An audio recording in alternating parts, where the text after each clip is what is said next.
What's up, everybody? Hopefully all are having a good night, good evening, good morning, wherever you are. It's morning. Well, I guess it's about afternoon here. I think I'm finally shaking these allergies. I think I've been piling in the allergy medicine, the Dayquil, the Mucinex, and I think it's finally feeling better. So, I posted some charts last night. I was up pretty late in the Discord.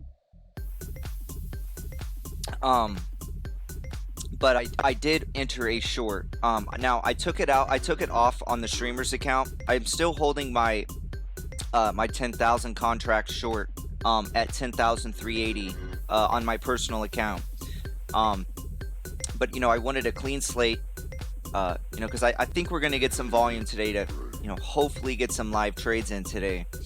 So so just to be transparent, I did exit out at about 10,300, so I made, it was roughly about a $70 swing I took profit on. So, but I'm still holding my short position, 10,380 on my other account. Now I'll show you why. So, if you're in our Discord community, you already know. Which, if you're not, I highly recommend, if you're on Twitch, go check the panels down below, or our description if you're on YouTube. But we're getting a little bit of, you're showing lower levels of bearish momentum. Now, the pop is pretty much, it looks like it may be already coming to an end.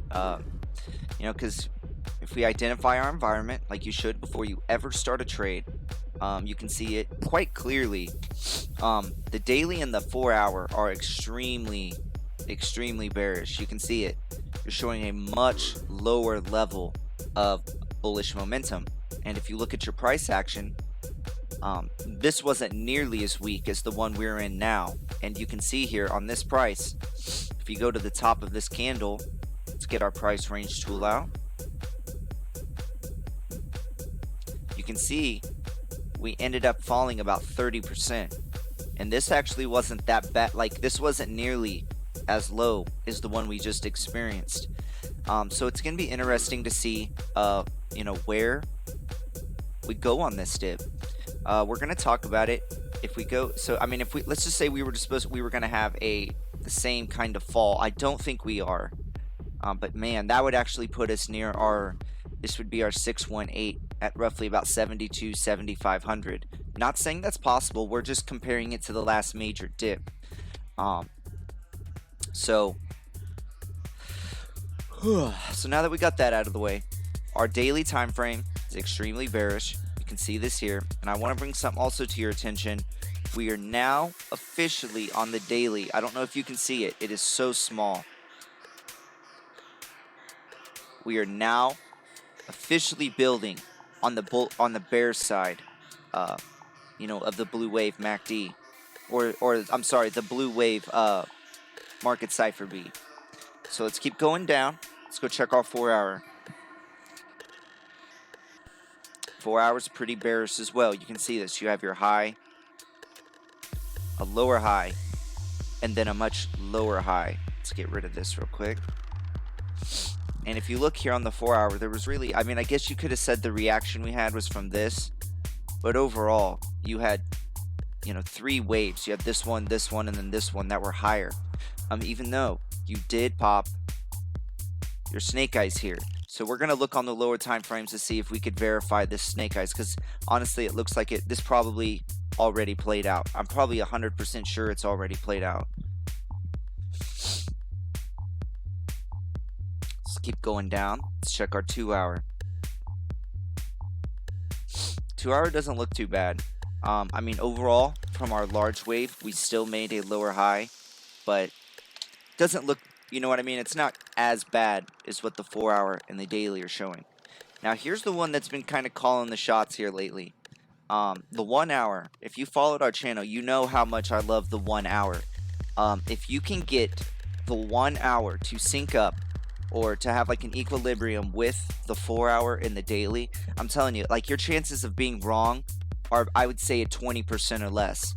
The 1-hour, when it coincides and it agrees with the higher time frames, it just doesn't miss. I'm telling you, the 1-hour has just, it's been so accurate. But you can see here, let's get, okay, we're already on our trend line.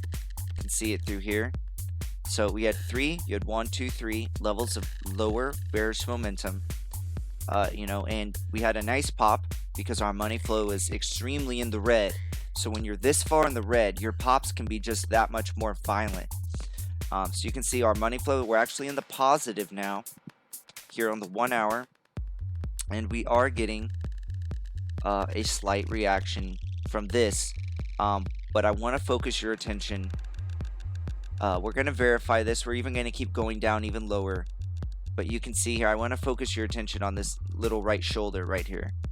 I want to see, you know, do we call it right here because we'd be about flat and we'll roll over to the bull side, or is this thing going to keep building? It's kind of shooting flashes. It's going to do something like, we're going to build out and do something like this. We're going to see it. We're going to be around for it. But it's just something I see. You can already see it. You just saw it in real time. It is starting to grow, and it is getting farther than this. And our higher time frames are bearish. So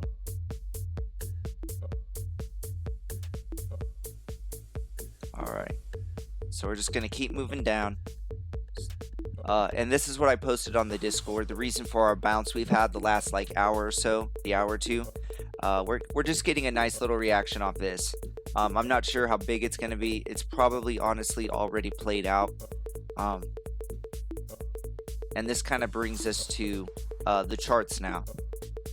So getting off the blue wave so much, you can see here, we actually had a very nice bounce off support. It looks like we hit a bottom. And this is what really irks me. Alright, so remember how I told you guys I entered a short? I always like to put take profit orders while I sleep in case we get a crazy wick. You'd be surprised how many times they actually hit. I literally put a take profit order at 10,240. And guess what? We hit 10,246. I didn't get filled by $6. So yeah, I missed out on taking profit here by about $6. I put it just a little bit above, you know, our bottom support because I knew 10,002 was going to hold up. So that sucks. But I exited on my, I'm still holding my longer position on my much bigger account. But on the streamer's account, like I said, just to be transparent, I did exit.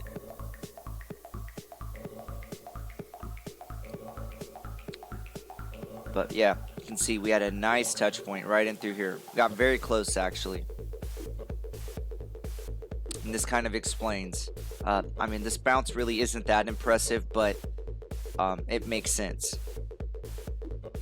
So, on this trade setup though, I really don't see us going back above 10,400. I mean, maybe we do. I would definitely be looking to add to my, my short position, but all right, let's get to the comments.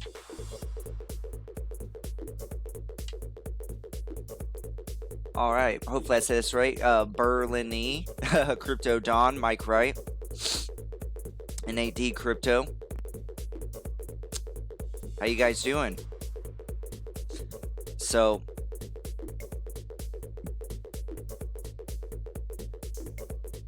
there's that. So here's something I want to bring to your attention. We kind of touched on it yesterday. I talked quite a bit about it in our Discord. So before we do this, I want you to look at the daily here, okay? Mixed by Rottweiler. All right, remember the daily we just looked at? Do you see how you had your much higher high, and then you made I'm sorry, not a much, but you had your high, and then you had a much lower high. All right, this is your regular Bitcoin. This is your regular, exchange to Bitcoin. But I want you to take a look at this. We're gonna go to BTC1, which is it's the futures contracts.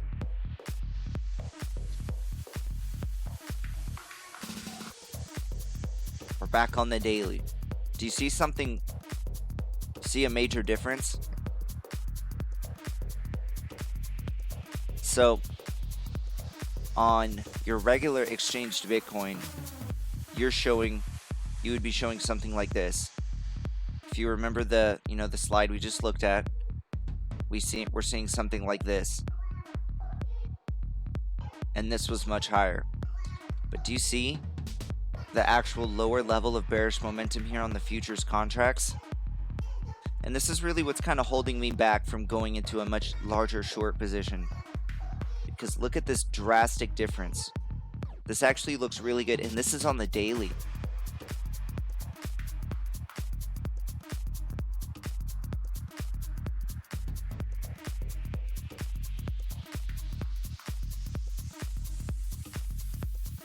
Trying to see if there's any, I mean, you can see it really is calling the dips here. I mean, because you can see when we showed this right down here, if you go to the top of the second wave, you're right up here, you know, with this wave right here.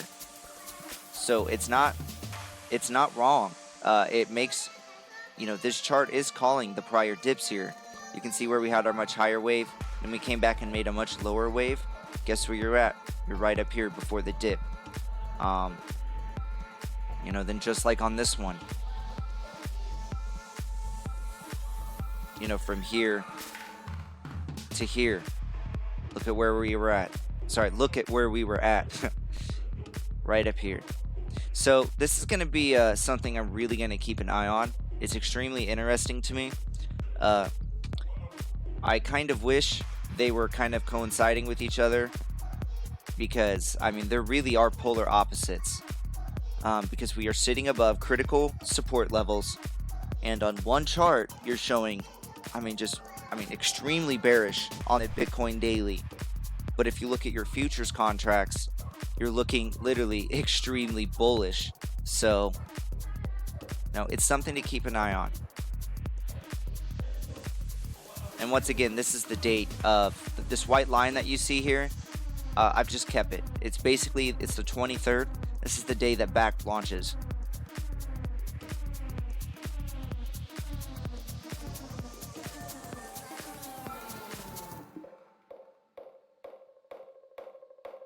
Yeah, Bybit didn't drop. Yeah.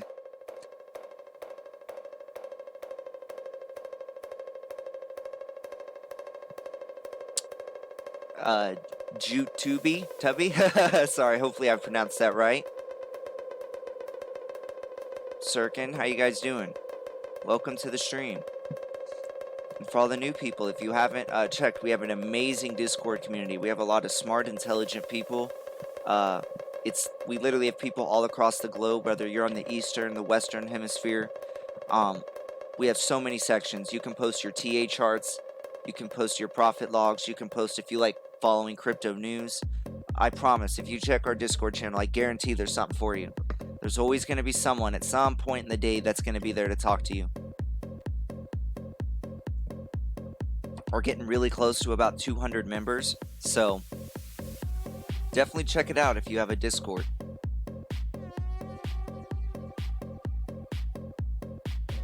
So this is something we're going to keep an eye on.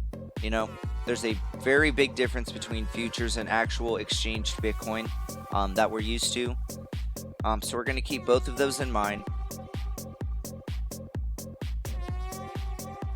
Something I want to check though before I get off this exchange.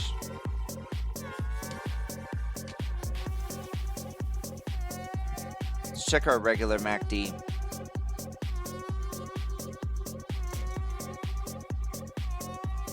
Oh, I guess I already had it up.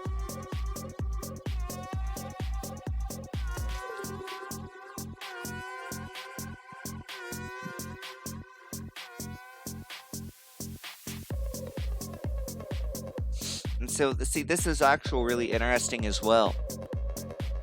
You see what we're already looking at here? The MACD, once again, is polar opposite from the regular blue wave market cipher beam. So if we zoom this out here, this is the daily. So the MACD is actually agreeing with the regular Bitcoin charts. You had your, this is basically played out already. You had your cross. But do you see what I'm looking at right here? Once again, the MACD on the daily is kind of polar opposite from market cipher B, the blue wave. This is actually agreeing. See, and this, I kind of like this, to be honest, because this kind of, I'm really feeling bearish, but the thing that was holding me back from actually starting major positions was just how bullish market Cipher B was on the futures. This is the futures, by the way, guys. We're still on it.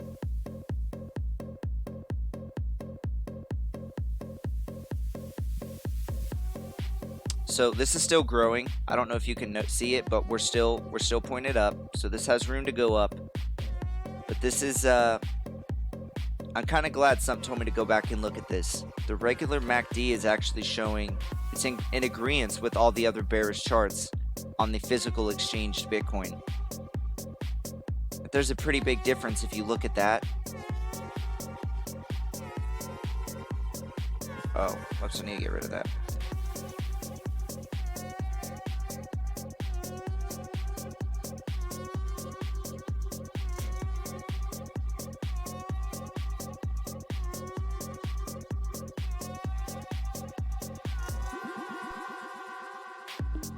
All right, just checking something.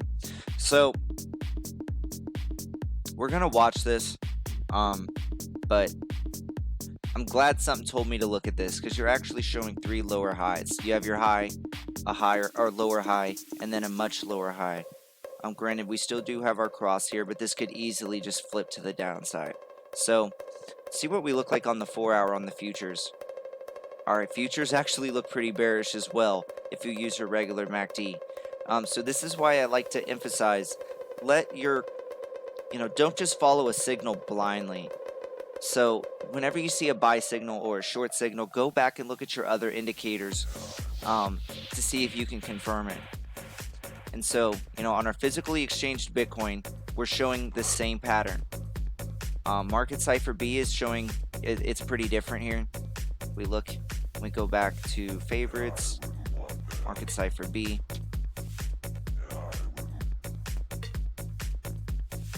All right, but you can see it on the 4 hours. So this is interesting.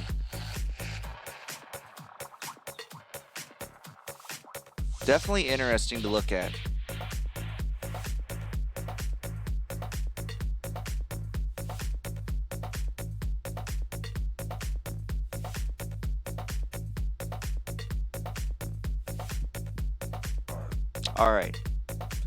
All right, so we're starting to see some similarities. On your futures, you're looking pretty bearish here on the 4-hour. And then if we go back to our MACD. All right, so I think I'm seeing the slight difference. Basically what's happening here is on the daily, you just can't see that we've popped out here yet. So on Market Cipher B, we just haven't, they look similar. We just haven't made that last wave up here yet. On your regular MACD, you can see it clearly right here.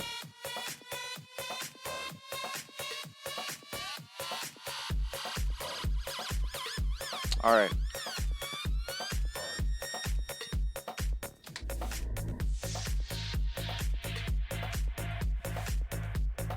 All right, so this makes me feel a lot better about my bearish thesis right now.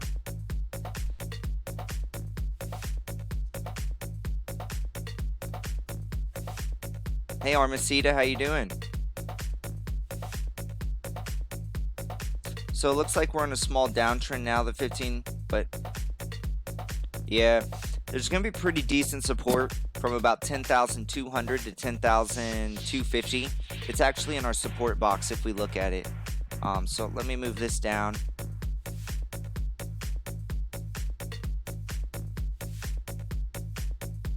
Let's get this out of the way.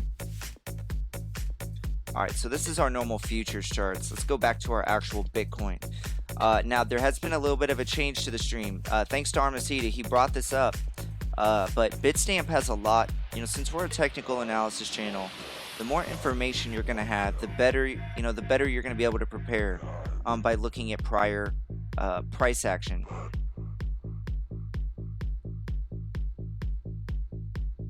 Sorry, I'm just deleting these little things over here. Just noticed them. So if you go to Bitstamp, Bitstamp, you can actually go here on the weekly, and you can see here, we actually have information going back to about the 10th of September of 2011. And you can see here just how much data you actually have.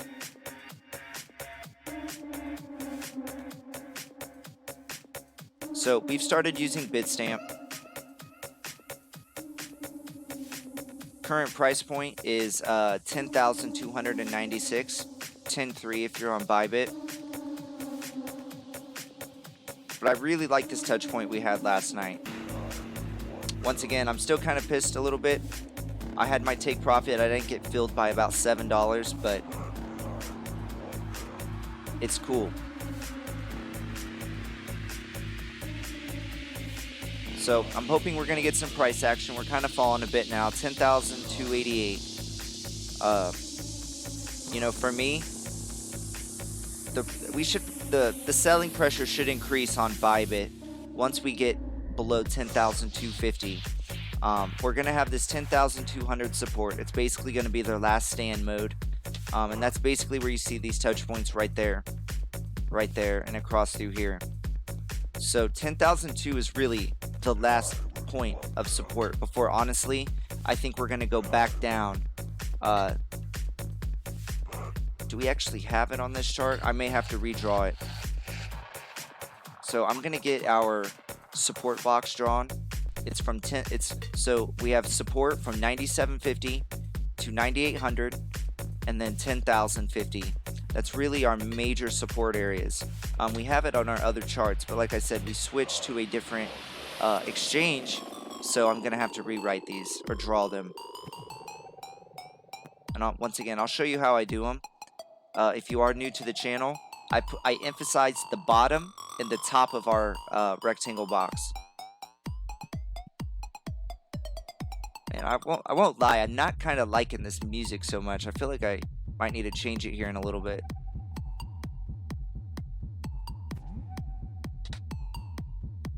Then I want to get this to 10,000.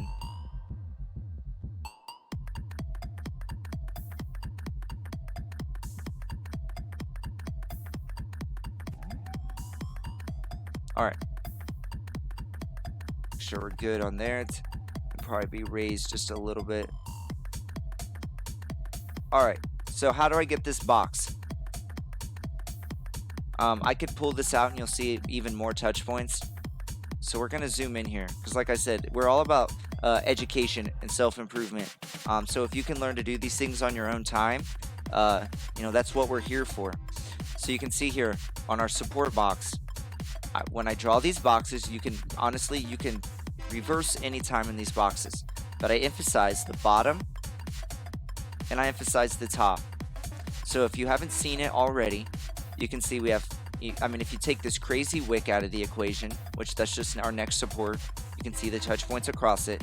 On this box, you have 2 touch points in here, another cluster of touch points in here, some more right here. You actually have one solidly like right on it. Let's see if we have any more. All right, so that looks like the bottom. So the top, how do I get this top? So you can see across here, you have these touch points beautifully right across the top of this box. You have another cluster of touch points right here. You can see right here, you have a nice cluster right across the top here. I mean, you can get it. The more touch points you have on a you know, pretty close to a number like 10,050, the more you can pretty much assume that is a number of emphasis. You know, investors are not, you know, they're seeing areas of value at some time, you know, whether it's bearish or bullish there. So you can see here, we have our cluster of touch points across the top and the bottom of our box. And just to reiterate, the bottom of this is from 9,750 to 9,008, and the top of this box is 10,050.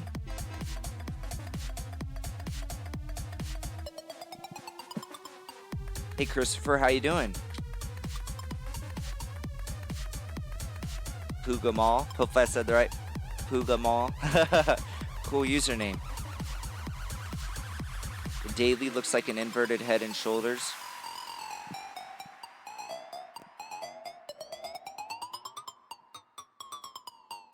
Alright, 1 second guys, I'm gonna get this music changed. It's getting on my nerves.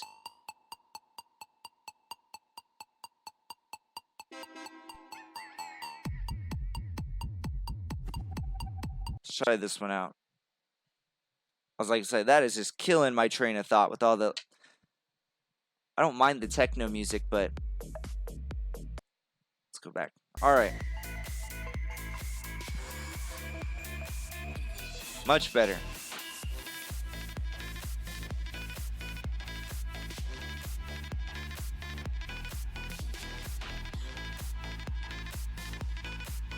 So we're still in this giant pennant right now. You can see how you have the top and then you have your bottom. You know, I'm not so sure this pennant, the bottom of this, basically this support line right here, I'm not sure if it's going to hold this time.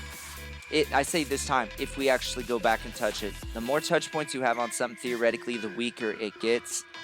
And, you know, it's like a relationship. The more you test something and you poke at it, the better, you know, the more likely with each time that it's going to break.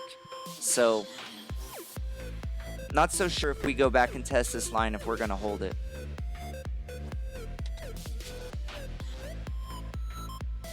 If we use our Fibonacci retracement, we're going to go from the bottom. If you're going to use the candle wick on the bottom, you have to do the wick on the top. If you're going to do the candle close, you have to do the candle close. It has to be verbatim on both sides. So you can see, this is our 0.5. This is pretty much what everyone's talking about. 8005, 8006. I guarantee you've seen some, especially YouTubers talking about it.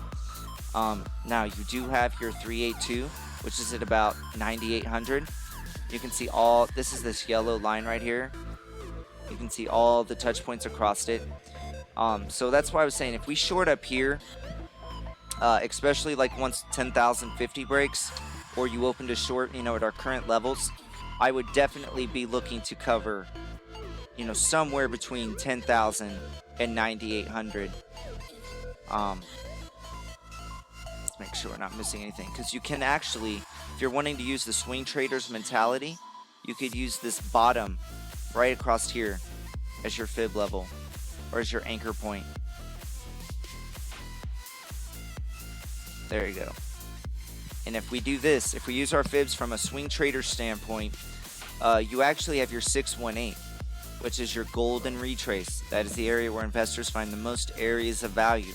But remember, we're not looking at the trend as a whole.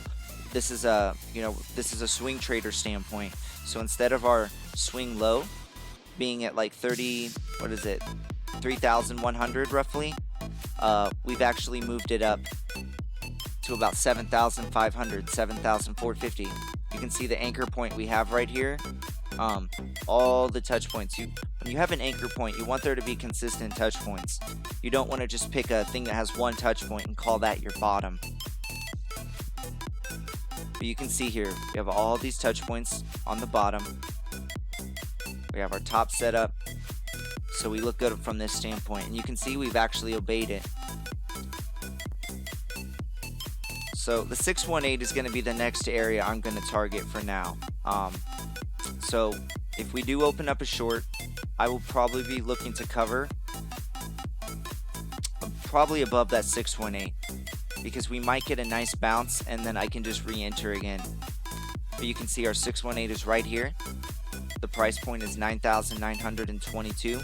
And if we zoom in here, I know it's kind of hard with all of you know, our charts drawn out, but you can actually see the touch points on the 618.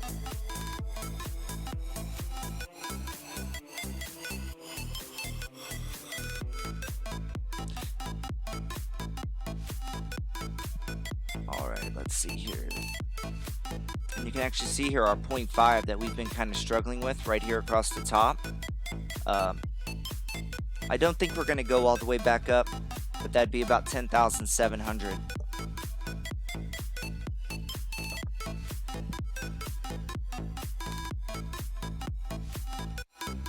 Yeah, it sounds like we're in a circus. Yeah. Yeah, I had to get rid of that music. It is get on my nerves. It said old school techno. It's like, alright. And I saw Walter Wright, or, yeah, the guy off Breaking Bad. So I was like, we'll give it a try.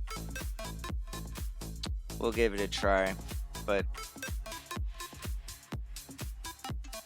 I'm not a huge fan of techno music. It's kind of grown on me since I've started streaming, but it just seems to be like one of the more popular music genres. So I'm going to get our line drawn out that we just talked about right across here. So this is our 618 on our, from a swing trader standpoint. The 618 would be much farther down if we went down here. The 618, if I remember right, I think it's at like 7,200. So we're going to keep this number in mind. We have to prepare so when we do have volatility, you're not scrambling and panicking. If you have a trade plan and you prepare for, you know, both sides of this move, you're going to be just that much more prepared. You don't want emotion to take over your trading.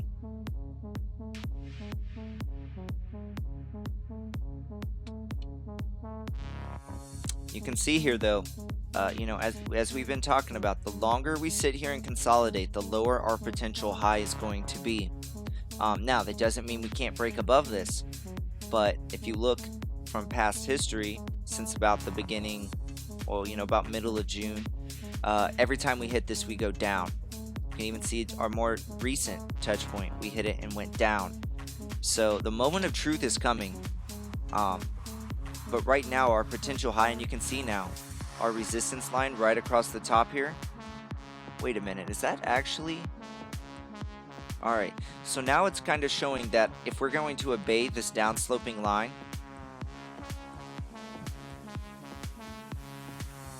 I mean, unless we just go straight up, like within the next 2 days, we could maybe hit 9,750 up here. But the way it's looking, especially the closer we get, you know, to our yellow line, this is the backed launch date.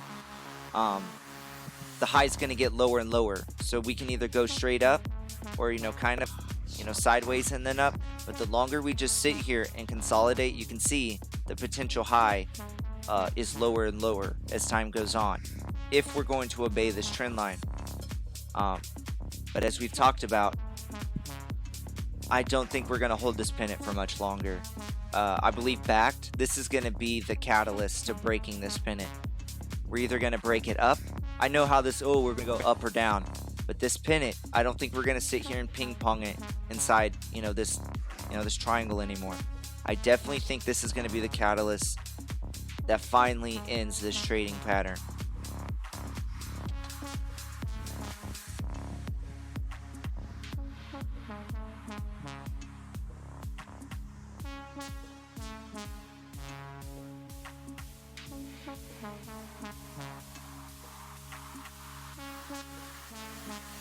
So, something to watch out for.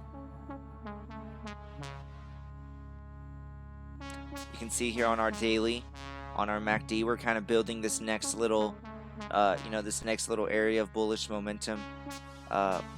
It looks like we started taking, on our lines here, because I really like to use these for confirmation. If you haven't seen it already, I highly recommend checking out my tutorial video on the MACD. But you can see how you had lower levels of bullish momentum. I'm sorry, bearish momentum. And then you had your, cross right here to basically confirm this right in here. You can see if you follow the lines up directly from the cross, where are we at? Right at the beginning of this wave. So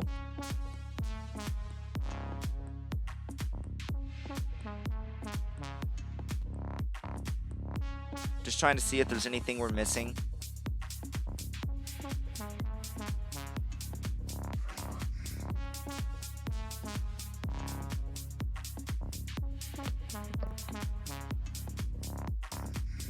I need to add this ticker.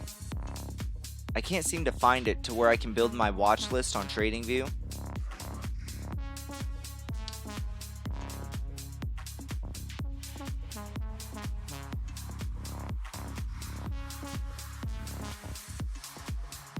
Alright. Dang, guys. SPY actually hit an all-time high today. That's going to also be another catalyst for Bitcoin. People like to put Bitcoin and gold in the same category, but the difference with Bitcoin is it's more of a risky asset than gold is. And when the stock market is really pumping and things are looking really solid, people will take their money out of safe havens, bonds. They'll take it out of precious metals because they're basically hedges against the market, and they will use that money to pump the market back up and put it back into stocks, ETFs, options, whatever they do. But it's going to be your standard, not your standard, but your regular asset market. But the stock market, I'm telling you, if we break over $303, SPY's going to probably start having a really nice move.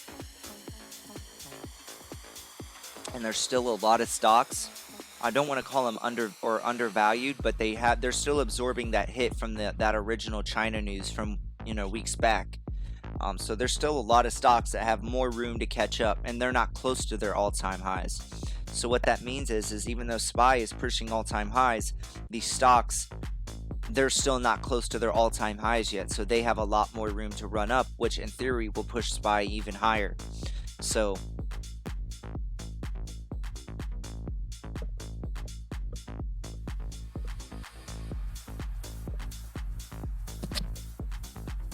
who is it? Current tune. This is it's the only really people we listen to actually have permission to play their music and not get like a copyright strike. But it's Dark Monkey Music. They have like a team of like DJ guys. Like I said, I don't really listen to this music outside of streaming, but I've noticed a lot of crypto, especially Crypto Face was the one that got me onto this music for streaming. So I was like, you know what? It's easier to play because I can't sit here. I mean, I can, but it gives you guys, it would be a terrible stream if I had to sit here and DJ every single song, especially music that is like one-sided, because everybody has different taste in music, and that's why I try not to play like actual radio music, because I'm going to be hurting one side that, if you like country music and the other one hates it, or you like rock music and the other doesn't, you know what I mean? We got to have kind of more like neutral music, and techno kind of does that for me.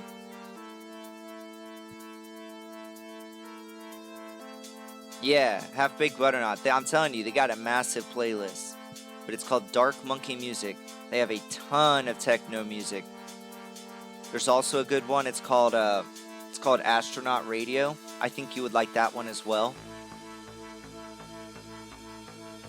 And then there's another group. I think it's called like Psychedelic Cat, something like that. They play this kind of music too.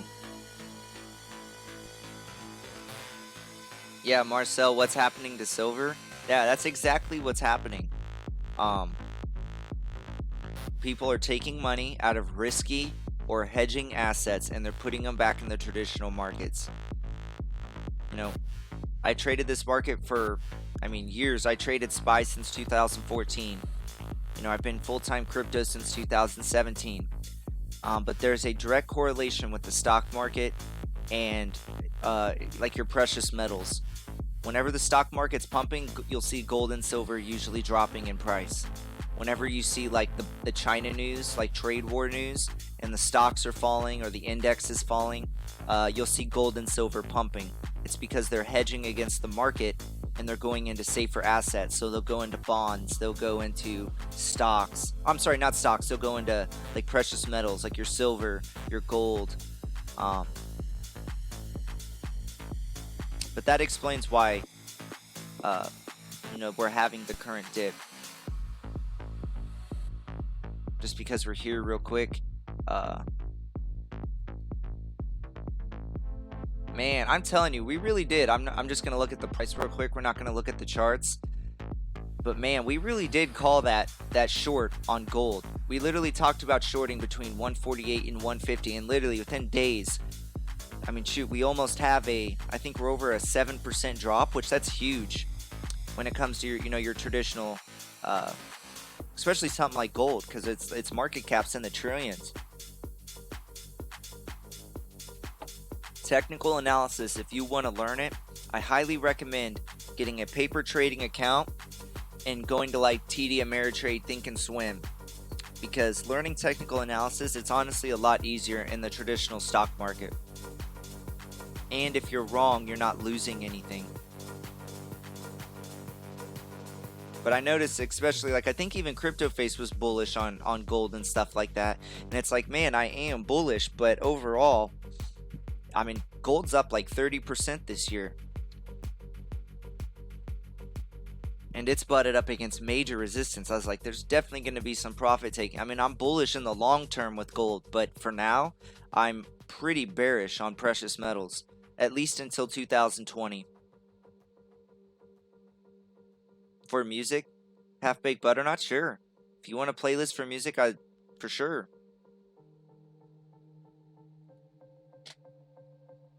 I'll get a section added, or Armacida. One of us will get it added.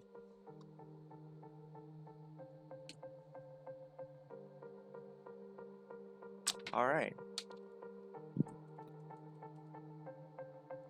And just to show you this real quick, we're not going to go much into it. I just want to look at it from a charting perspective. Look how close we got. We talked about this before it ever happened.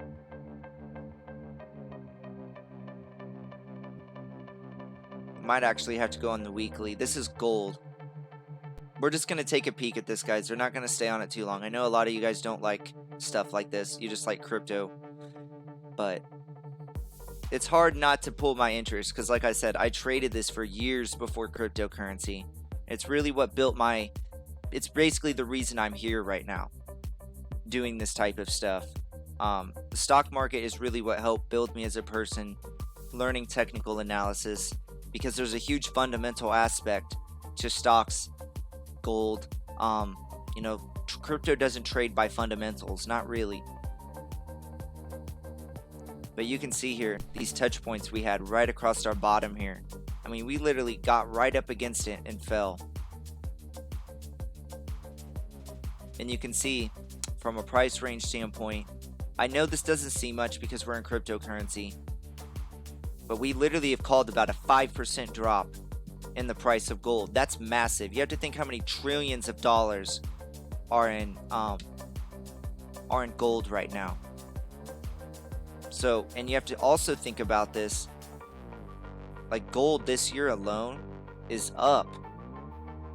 I mean, Jesus, about 32%, 33%. So for us to call about a 5-6% dip, I think that's pretty cool. But it's obvious. You break above 150 on gold, you're gonna go parabolic. I mean, you really are. You're gonna go probably to 155 and then 160 before you probably have some more profit taking. But we literally got so close. We butted right up against our resistance line. We literally were off by about 50 cents, and then boom, we went from about 148 to now we're actually pushing $140. So this would have been, I'm telling you, so if you traded options on this, which is what I did, if you traded options on this call alone, you would probably be up a couple 100%. I would guess you're up at least 300%. If you bought puts, especially puts that expired in 30 days or less, I guarantee you're up at least 200-300% on this call. Options can be very profitable. The problem is you have to be right in a certain amount of time, because there's a thing, I believe it's been a minute since I've traded them, but it's called like delta. So if you buy a stock or a crypto and you're buying, or not crypto, but if you buy an asset and it's at $2 and you have to buy it, because if it's $2, you have to buy 100 contracts of it. So that would be what? $2, 10, 20. So it'd be roughly $200. There's a delta on it. So like every day it could be like, so if they expire this week and you buy it for $1, it could be 10 cents every day it gets wiped off. So you have to make gains on that, because I'm telling you, it will depreciate in time if your call is not working out. But yeah, that's definitely a good call. I already have some funds moved, but I couldn't get them in time. By the time my funds cleared on TD Ameritrade, it was already at 145. I was like, oh, just stay away from it.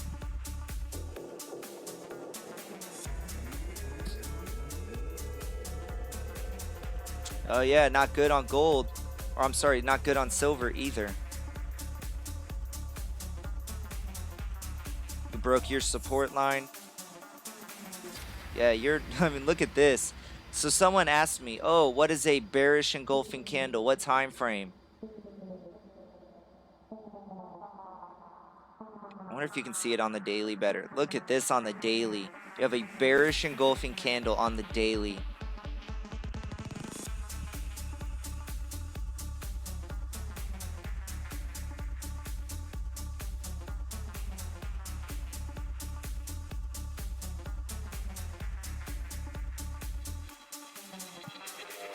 Yeah, silver is basically in free fall mode right now.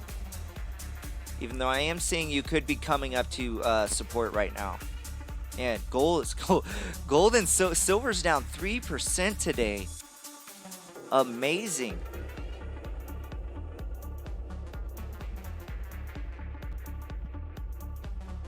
All right, here's your next support line though. Your next support, double check it. So you have your touch point here. Might have to go on the 4 hour to confirm this. You have your touch points across the top. Yeah. So your next really major support is at about 1735, 1740. You can see these touch points all across the bottom. Man, this is impressive.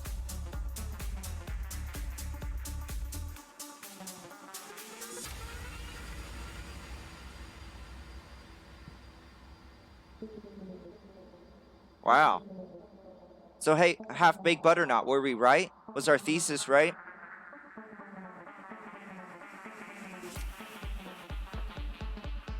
Oh, what do you want to call it? We could just put like stream playlists or something. Armacida. Yeah, Marcel, that's beautiful.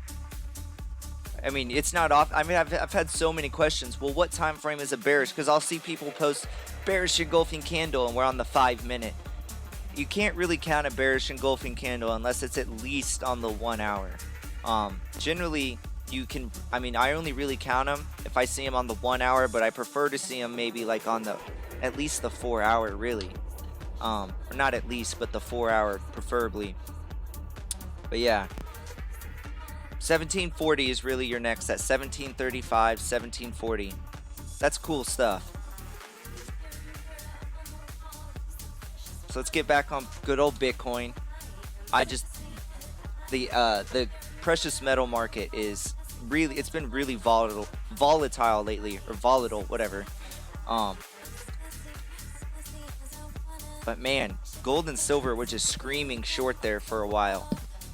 And I noticed like everybody was extremely bullish on it. And it's like, man, I don't understand why everyone gets bullish on something after it's already parabolic.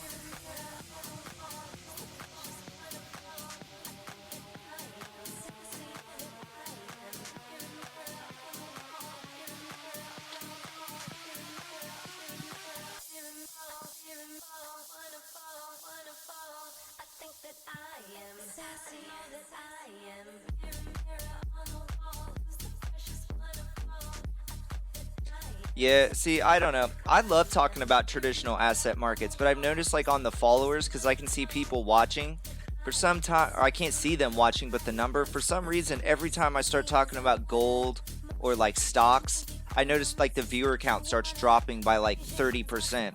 I think we have a large following that they only trade cryptocurrency, and that's all they really want to hear about. But no, I love talking about gold and silver. I mean, literally, that's where I came from, is trading the traditional asset market. So, but no, I appreciate it. I love watching gold and silver. I just noticed a lot of people don't like hearing about it.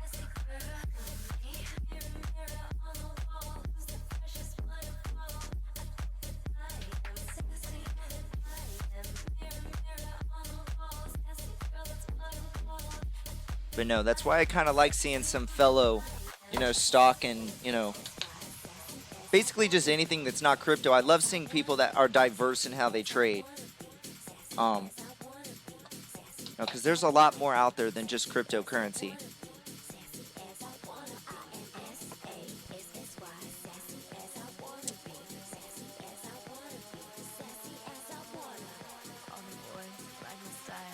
So we're not really seeing much. All right, we're getting a little bit of a dip here.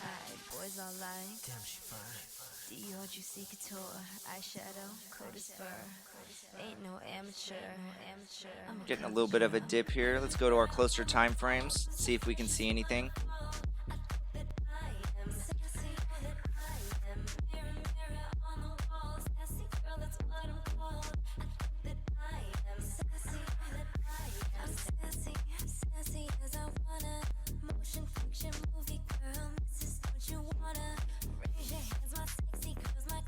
Man, we're getting a nice dip here.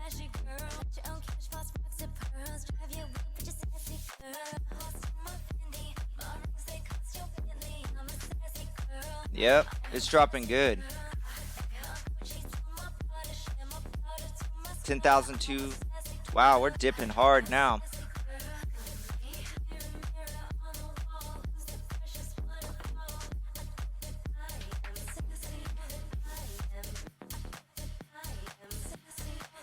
Looks like we briefly broke under our box, but now we're back over it.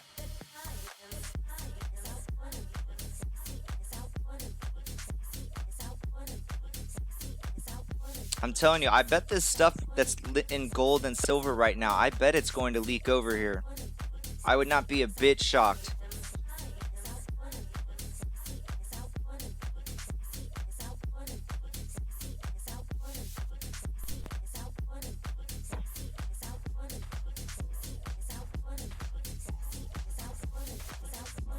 Let's see, can we find any correlation with this wick? A little bit, but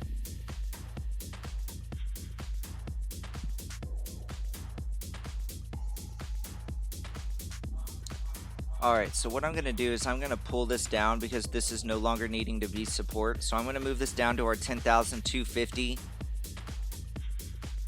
10,200. Oh, I thought I had this down at 10.2. No, that's what we've been talking about. 10,200, 10,250. This is really our support area before we're going to go back and test our 10,050 down here.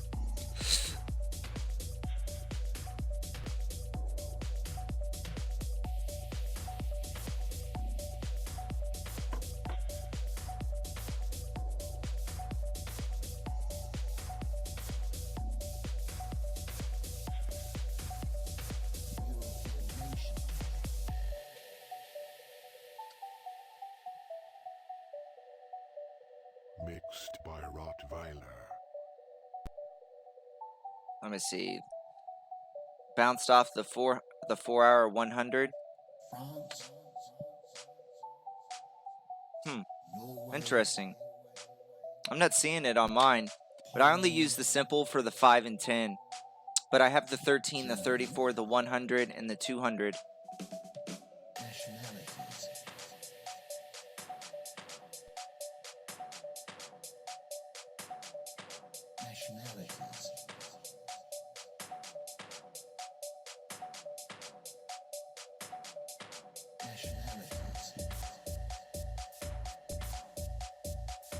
Oh.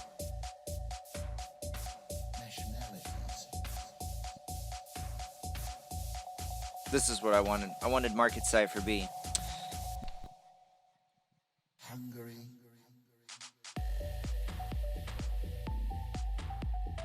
Alright, thinking on this, we're going to get ready. I'm going to start averaging in with my streamer's account, I believe. I would like to see us maybe go up to 10,250 on Bybit one time, and I'll start averaging in.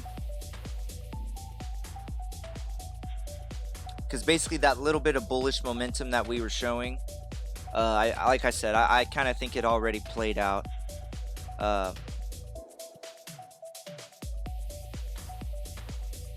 So hopefully we can squeeze out another like $20, $30 in gains, and I'll start.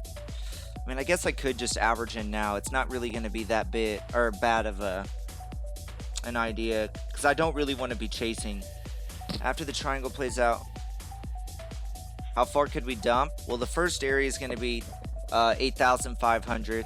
That's your 0.5 fib. And then after that, you're looking at, you'll have your 200 moving average on the daily. That's at about $8,000 roughly, 7,900. But no, I would, if we break the 8,500.5 fib, I'll probably be looking for 7,500, anywhere from 72 to 7,500 for major support, because you don't want to break the 618, because I want to say the 786 is, I want to say it's in the low like 7 or 6,000s. We'll take a look at it. So your, no, wow, so your 200's actually been creeping up quite a bit.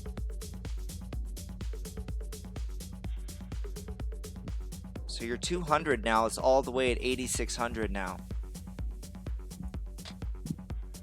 So not only do you have your 0.5 fib, or your 0.5, your Fibonacci retracement at 8,600, but you also have your 200 EMA here on the daily.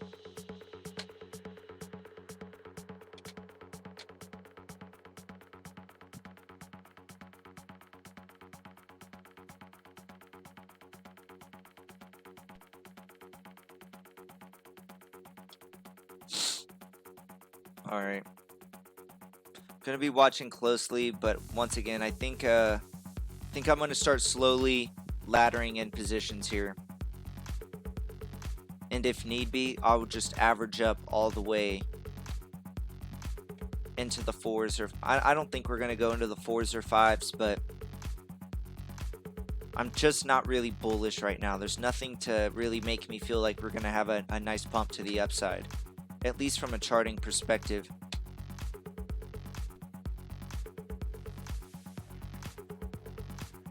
I mean, I'm still looking good on my own personal account, so I'm doing good, but from a streamer's account, I wish I would have not covered before we went on stream. I mean, I still made profit, but not like what I would have. Which, it was a small position. I only think I laddered in maybe 1,000 contracts, so it's not that big of a trade.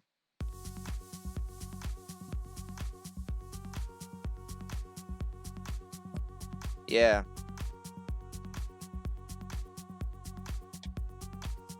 Alright, come on. Let's hit 10,250. You know what? I'm going to go ahead and I'm just going to put a limit order in here.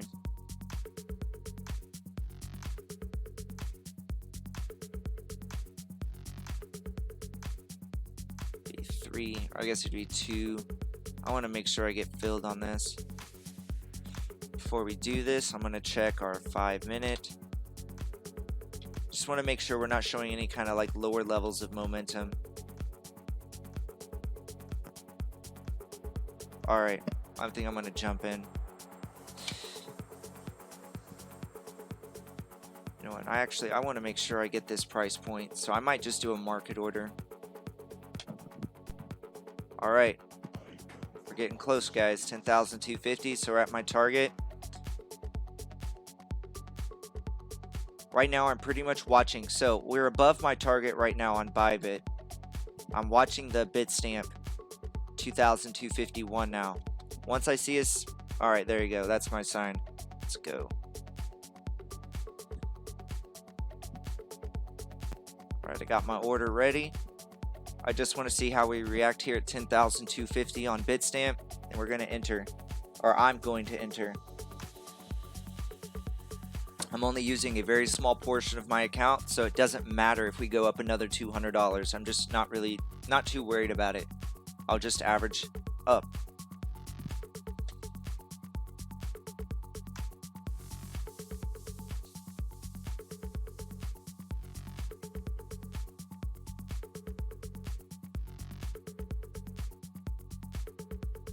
The price movement on Bitstamp doesn't seem very fluid. We'll go from like 10,235 to 10,060 like in a $15, like one little quick increment. You know, Bybit, at least the numbers go up on $1, but Bitstamp, I'm telling you, like, it's so weird how the numbers are changing.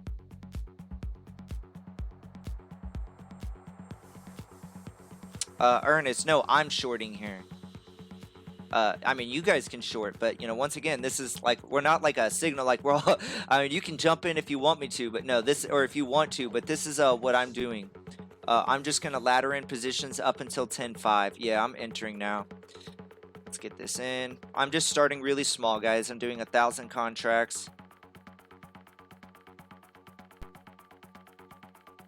I just don't like the movement on Bitstamp. It's so weird. We'll go from 10,250 to 10,225 back to 10,260, and like it's like the movement is just not very fluid.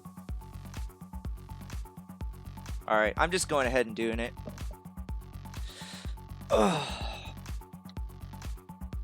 All right, so I've started laddering in. So I guess my official, so I guess I entered at 10,242.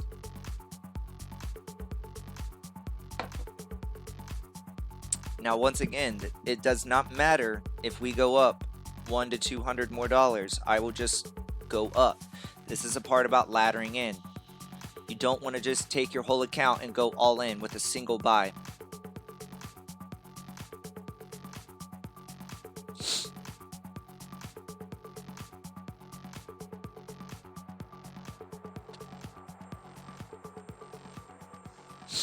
So, and I only did 1,000 contracts. That's pretty small.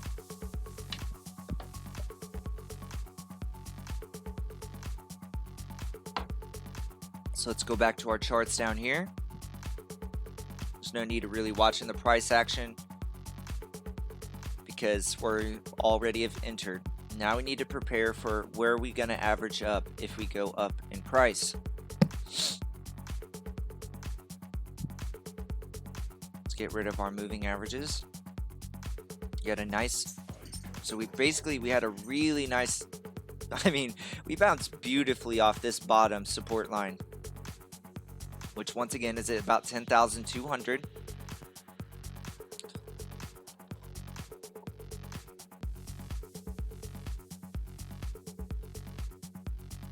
$10,260. All right, so it'll be on Bybit's pricing, but based on Bitstamp, I want to see if we're going to flip our top resistance box. I'm sorry, the top of the support to resistance now at about 10,250, 10,260.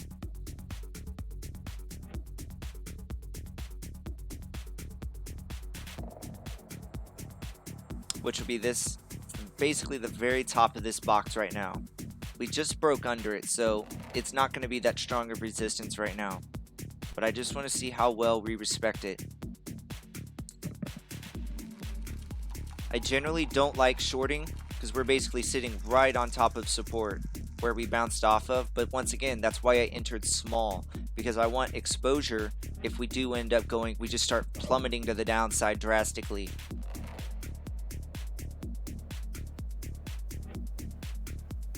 Yeah. Yep. We'll average all the way up to 10,500 if it happens. Well,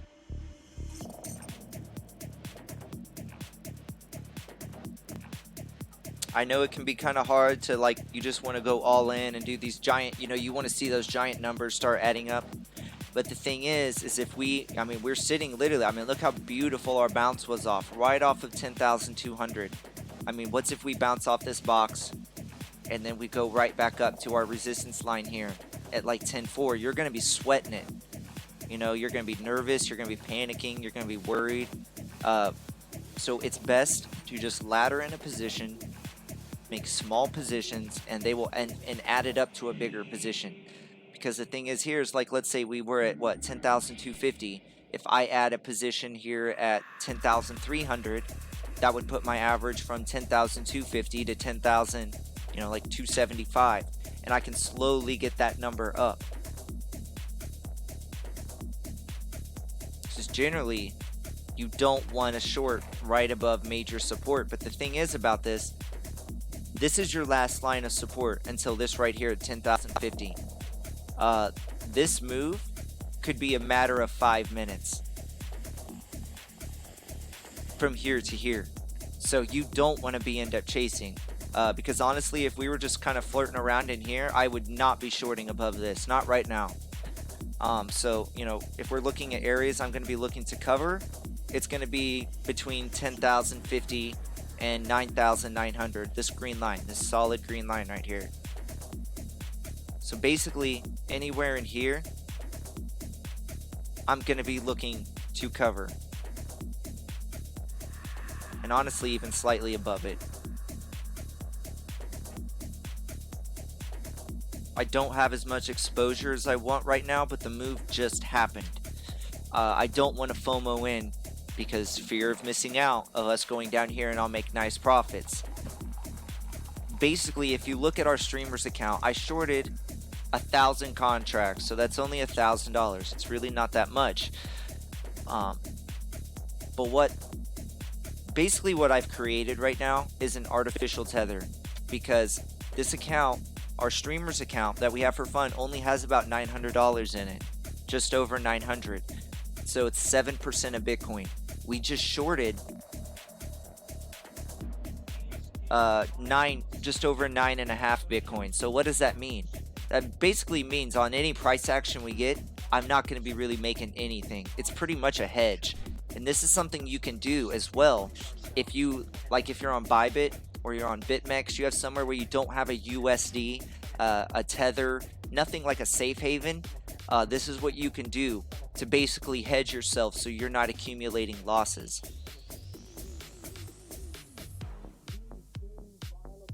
So even if we go up at this rate, I'm really not going to be losing much because I'm still holding 8 Bitcoin long, and I'm short 9 something long or short. So I basically right now just created a tether.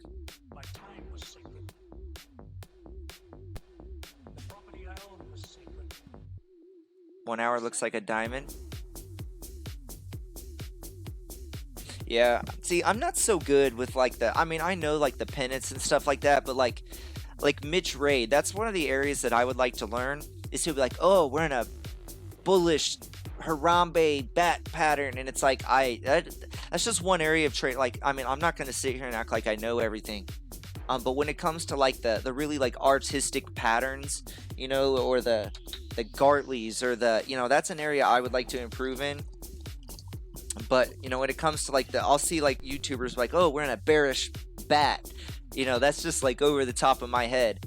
But see, I'm more of an old school type of trader. I just like looking at support and resistances using the RSI, using the MACD, the Fibonacci retracement, and then we'll use our third-party indicators to basically validate what we're already thinking, and that's how I trade. I don't do the whole Charlotte's Web. You'll never see me have all these lines across my screen. I mean, even this alone, I don't like very much, how many lines there are all over it. But you'll never see me have like a Charlotte's Web pattern, or like where you just see hundreds of lines scribbled everywhere. You know, charting is supposed to be easy. Like, it makes it easy on the eyes. You can identify trading patterns. You can identify, you know what you're looking at.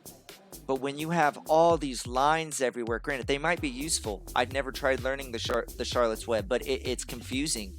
And especially from someone like in my position, I'm trying to teach you guys this.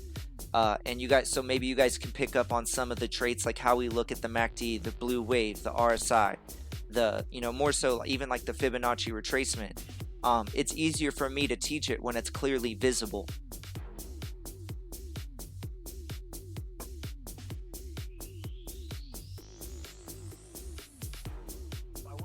Bitcoin short up 1%. Yeah. Yep. Tubi. Am I saying your name wrong? Is it Tubby? Tubi? Can you like spell out a pronunciation? I feel like I'm just completely murdering your name every time I say it. Is there like a nickname we can call you? Or Tubby? I'm Midwestern, so I'm gonna be saying it exactly how it looks like it's spelled. I apologize. I just want to make sure I'm saying your name correctly.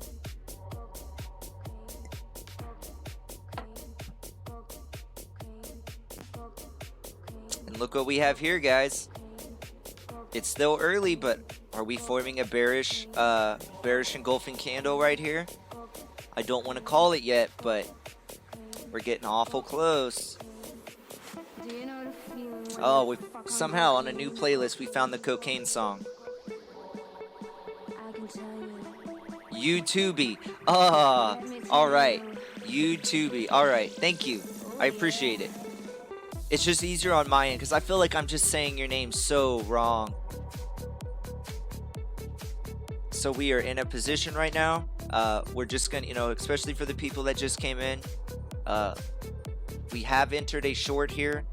It's a very small short. It's only 1,000 contracts at, I guess we entered at 10,242. This is not meant to be my only sole position. What it basically is we're getting exposure on the downside, and I've basically created an artificial tether. This is a trick I learned from my mentor, especially with cryptocurrency. We're basically long 9.5% of Bitcoin, and we're long just about 8% of Bitcoin. So we're not really going to make any gains up or down, but it is an artificial tether. And basically what this is going to do is it's going to allow me to get an optimal position. So if we pump $500 to the upside, I'm really not going to absorb that big of losses. But let's say we get, you know, we kind of get some direction after this move plays out, I'll be able to average in higher to make my my initial position better, get a more optimal, you know. So if we short at 10,250 and then I short again at 10,003, instead of my average being at, you know, 10,250, it's going to be at 10,275.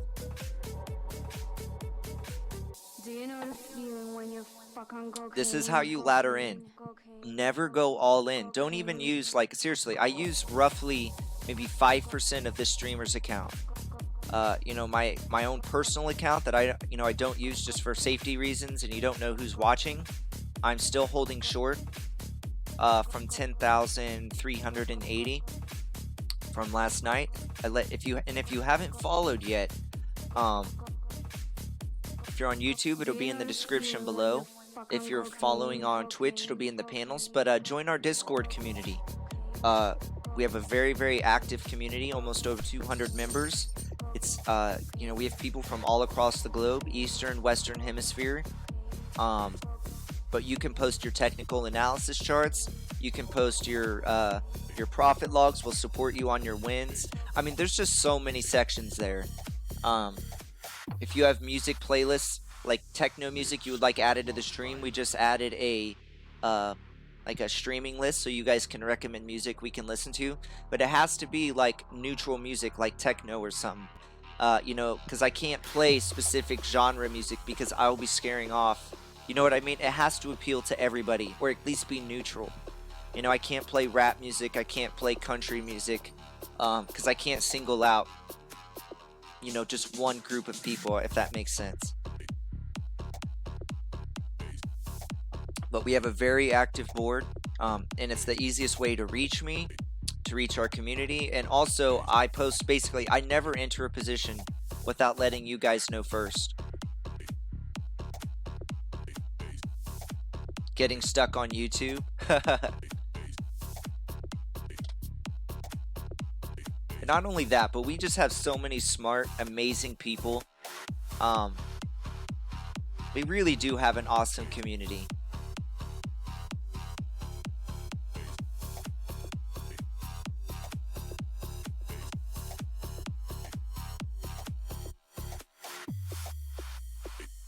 Alright, just like we like to do on every dip or every little pump, let's get a straw poll.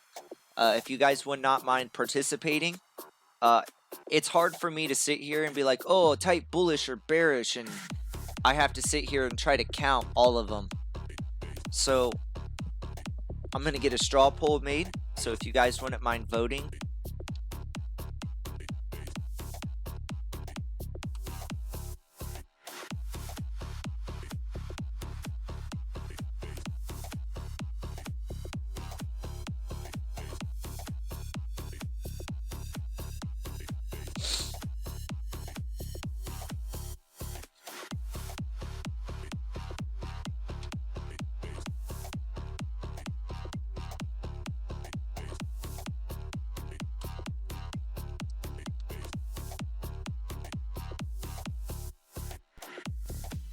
Oh. Well, I meant to type in consolidation, but I hit the enter button. So I apologize. Sorry about that. Here's the link, guys. If you guys wouldn't mind voting, it just helps me gauge what you guys are thinking.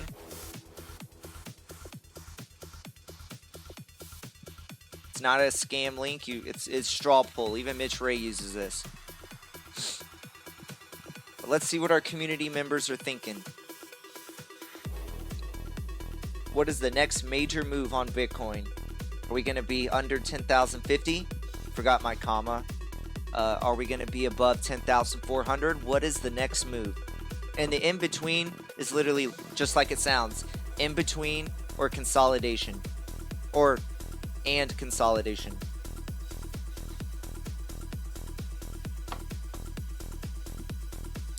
We will call the poll at 12:45. So we'll give about 15 minutes.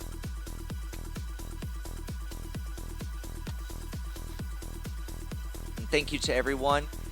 You know, where it looks like we're over 50 people now between YouTube and Twitch. Thank you so much for watching.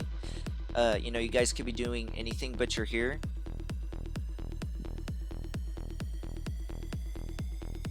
but we stream twice a day. The nighttime stream, pretty much every stream we go live early, but I am guaranteed to go live every night at 9 p.m. Eastern time. But generally, we do go live early. And even when I'm not live, we are always on Discord. I'm always posting charts. Our Discord community is very active.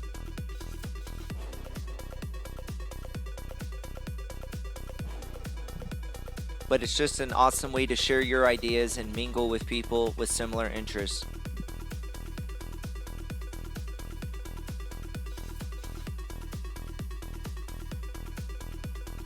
Man, did I really drink this whole pot of coffee already? Damn.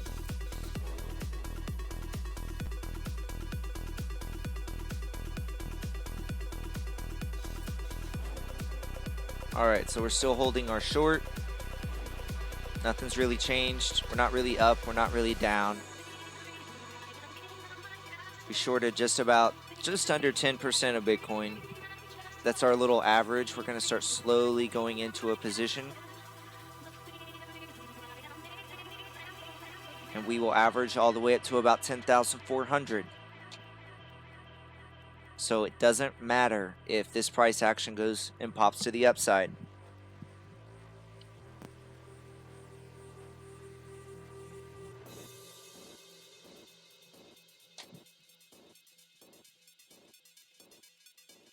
But the selling should really accelerate once we break the bottom trend line here.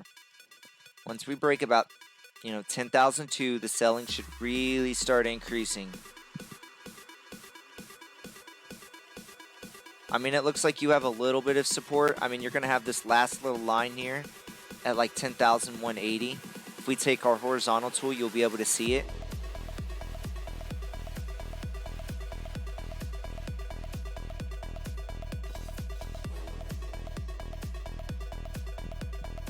You can actually see it right here. Now you have your touch point, almost another one. So there's a little bit of hope at 10,000, like 180. So slightly, give or take 5 points or $5. Yes, I'm not in the stock market, but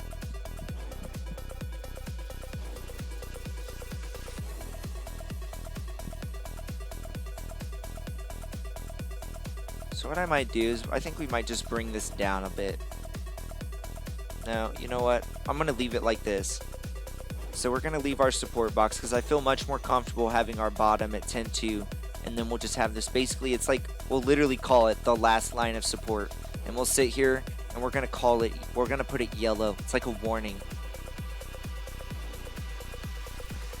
So we break 10,180. It's probably gonna get pretty ugly here. And once again, on our short position, even if we go back up to our red line here, in the 4s, my goal to cover is basically in this range, or even more preferably in here. Oh, whoops, I'm sorry. In here, not the yellow line. It was kind of screwing with me. Anything from about 10,050 to 9,900 is game for me to cover.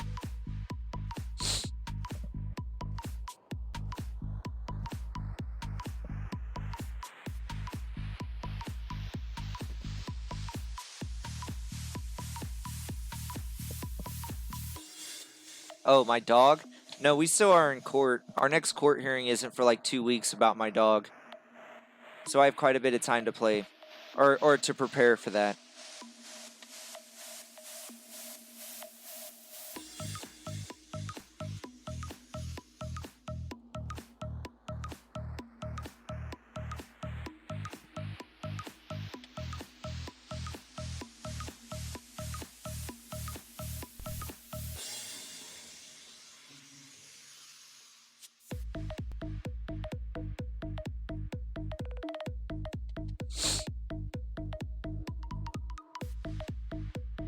But no, and we also do morning streams as well. The time on those, I try to do them by about 7 a.m. But I'm finally getting ahead of this cold. But our website's officially released as well. So that has kind of freed up my mornings. I'm definitely not a website builder, but I finally got that done for the stream.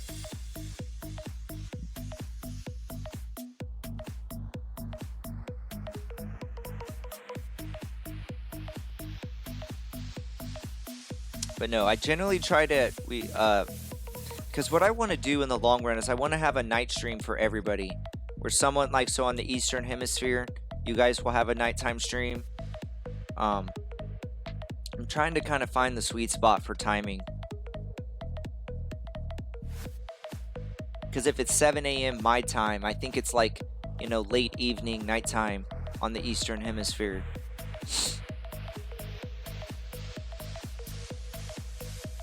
But no, I bought a ton of Mucinex and Dayquil. I'm finally getting ahead of this cold. I don't know if it's a cold or allergies. The ragweed here in Kansas is it's pretty terrible. Can you trade with another cryptocurrency? Can you trade with another cryptocurrency? Like, what do you mean? Like on Bybit? On Bybit, you can swap currencies now. You can go to your assets and you can switch. So if I wanted to, I could trade Ethereum. I can switch to XRP. I can switch to EOS now. They finally added that feature.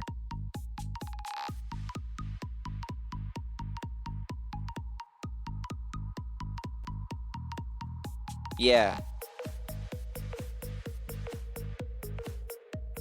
But yeah, YouTube, yeah, for sure. Yeah, 10,050 is much stronger support. That's why I try to label this and be transparent. It is short-term. It's really short-term support.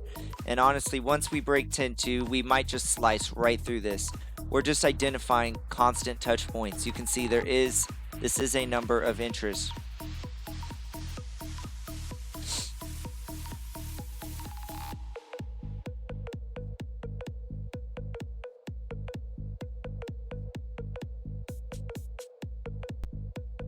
Dang, have we really been streaming for 2 hours already? There's no way. Let me check YouTube. I swear, especially when we get action like this, I love the, it's crazy how fast time goes when you're having fun. Let's see here. How long have we been streaming? There's no way. Okay, it's only been an hour and a half. I was like, there's no way it's been 2 hours already. But no, on a daily basis, between our morning and our night streams, we generally get at least 5 hours of streaming in a day between our two streams.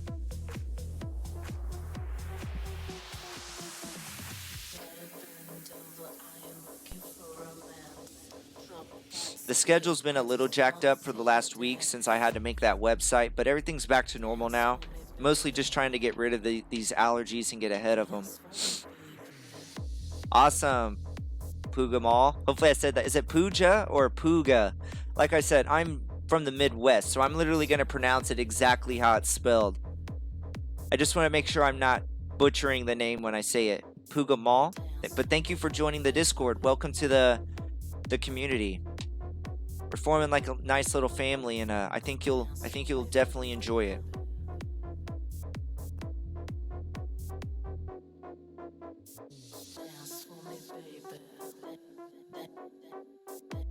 So let's take a look at market Cipher B. All right, you can see here on our shorter time frames, we are starting to build momentum here on the sell side. Let's check our 15. Yeah, definitely can see it here. So this is definitely a short the pump kind of opportunity. If we get any kind of bounce from here, I'm telling you, I would really, you know, this is just what I'm doing, but this is definitely a short the pump opportunity. If we get any kind of bounce, especially back into the threes, or maybe even if we hit 10-4 again, I'll definitely go a little bit heavier to get my average better. But the 4 hour is definitely bearish. The daily is bearish.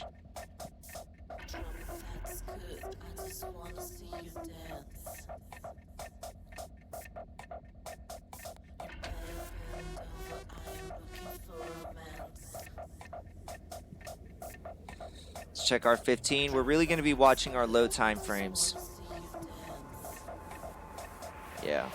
You can see here, we're really starting to build, and you can check your money flow right here.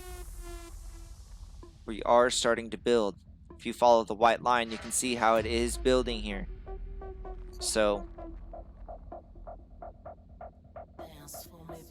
I have to say though, the movement on Bitstamp is so janky. It's so like, it doesn't move up fluidly like by the dollar amount. It seems to be like going up in $10 to $15 increments, like boom, boom, boom, back and forth. It's so strange. We're only using it because they have a ton of data, but it's so strange how it moves.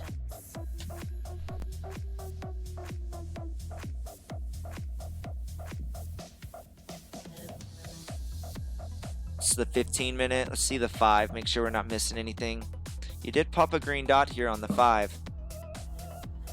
So hopefully we can get a nice little pump to get our better average in here.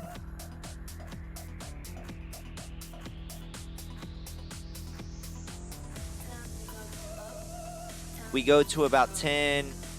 So what I'm going to do here is if we go to 10.3 on Bybit, I'm going to make my, I'm going to average in a bit more.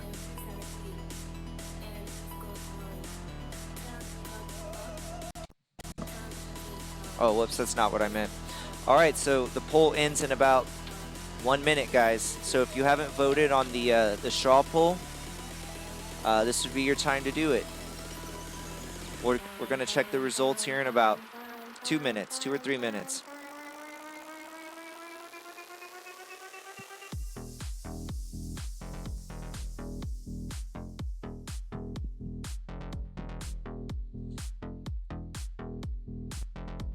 So we're going to get our scalp trading helmets on.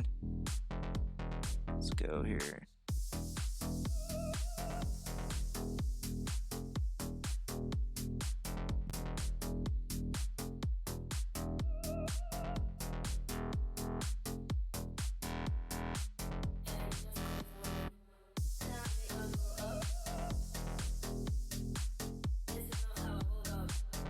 All right.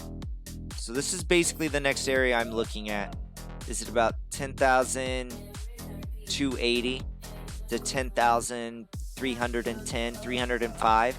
This is going to be my next area. I'm going to be looking to average in my position.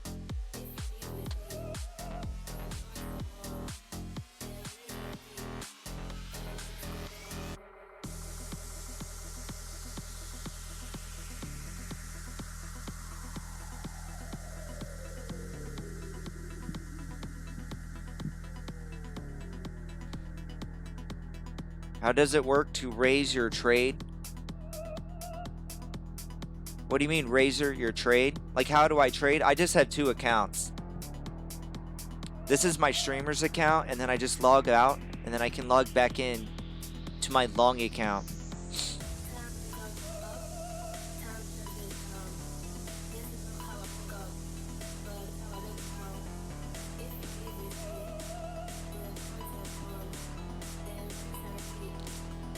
But no, on Bybit, you can create as many accounts as you want. There's no KYC, so you can, I mean, literally, you can create as many as you want. I recommend having at least 2 accounts because you can actually, you can't hedge your position on 1 account. So if you make 2 accounts, you can actually, you know, you can hedge the market if you don't want to trade it.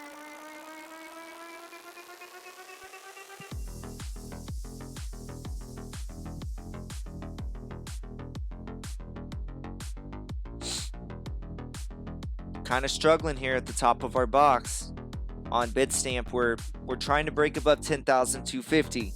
Remember, that was our short-term support, or that was our good support. You know, 10,250 and 10,200. It's been the mark we've been talking about. Well, now we are under it. Now, granted, we just broke under it, so it's probably not going to be that hard of resistance. But the longer we stay under it, the harder it's going to be to break.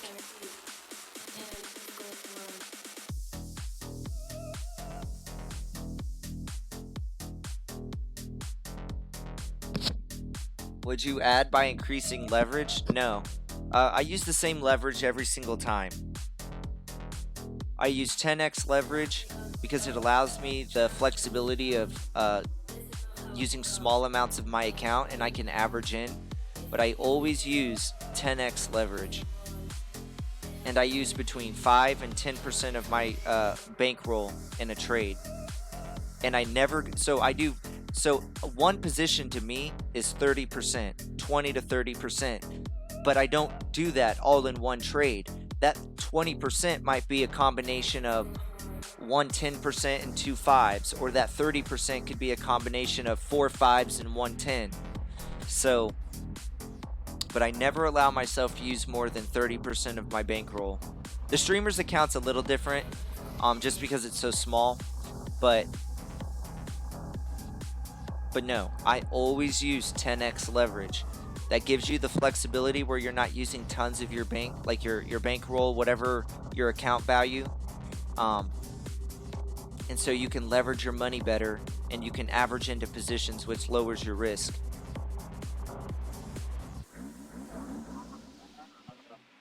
But no, I do between 5 and 10% a trade, and I never go over 30% in a total position. And that position might consist of, could be 3 upwards of 5 to 6 positions to average in.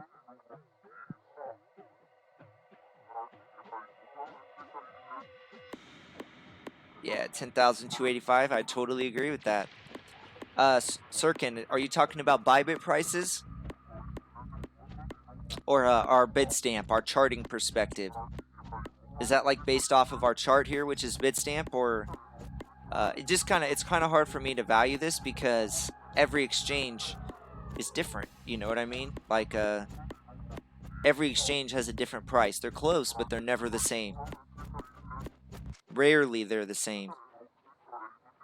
Mixed by Rottweiler.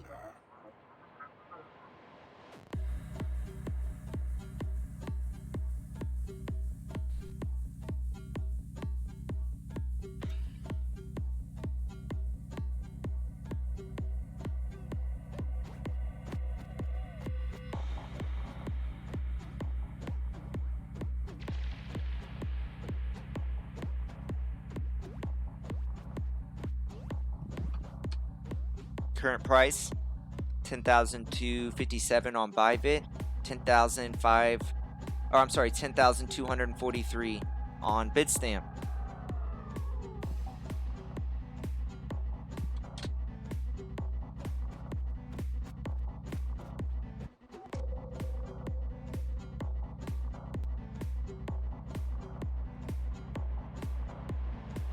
So we're just being patient.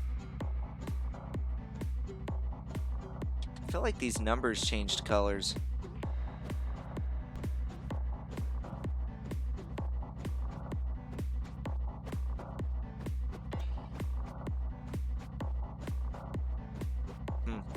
It's no big deal. I feel like this was different. Maybe it's just me.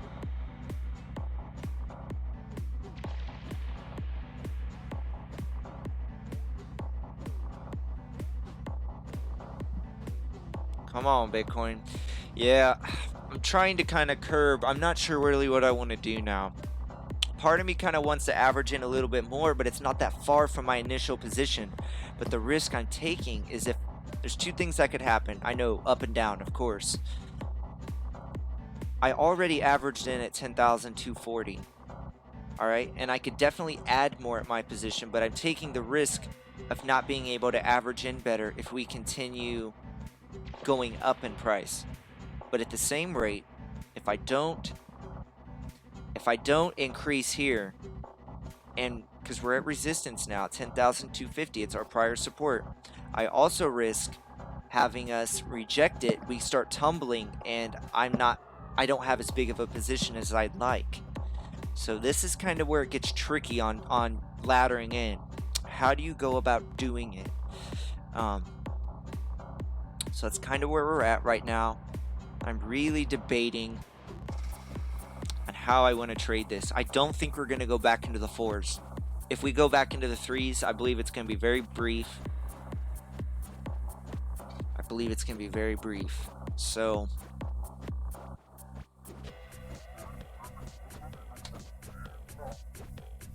I'd like to hit 10,280, but I've noticed with the market right now, they're making optimal positions harder and harder to get. And they kind of force you to take the risk because they just, like if this is our short line, they're going to hover right under it. Or we're going to be, and at the same rate, it's only really about a $30 difference here from our support and where we want to enter. Because in the term of our trade that we're planning for, $30 will honestly be pretty irrelevant. So it's like choices. What do you do?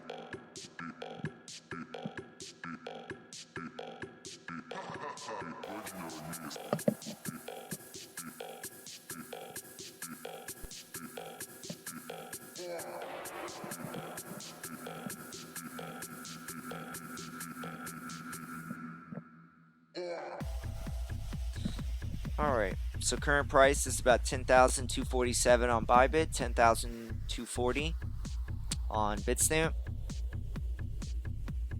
I just like to say it out loud because there's some people that are driving and I don't want them to look at their phone, or they're working or at the gym or something. I've had a lot of good comments that they like that I announced the price, so I'd rather say it out loud than you guys, you know, especially if you're listening while you're driving, than trying to look on your phone.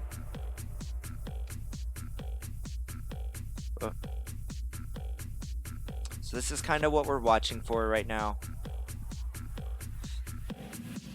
The sell pressure is definitely building on the short term.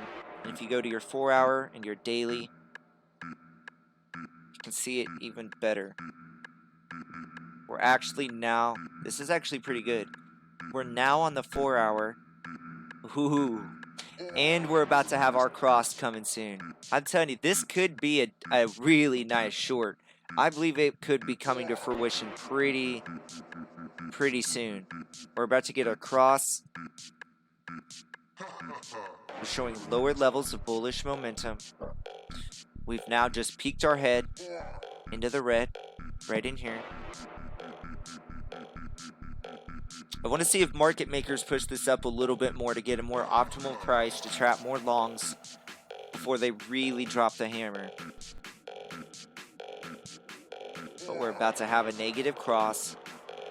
You have 3 lower highs. It's just that dang, it's that dang futures chart, man. It just keeps sticking in my head. I wish it wasn't so different. The 4-hour confirms what we're already thinking, but the daily looks extremely bullish on the futures. The daily is the only thing that's kind of like I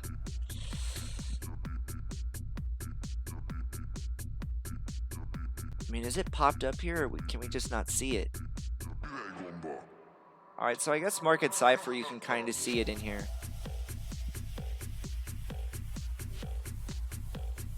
But it's new.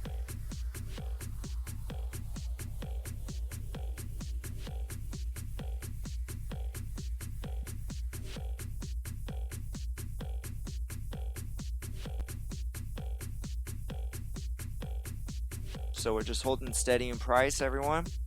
Not doing too bad. We're basically planning for the next move and how we're going to trade this. Because it's going to be a pretty quick move, I have a feeling. It's either that or we had our reaction just now. They're going to consolidate it a little bit, and then maybe we'll make our move here in the next couple hours.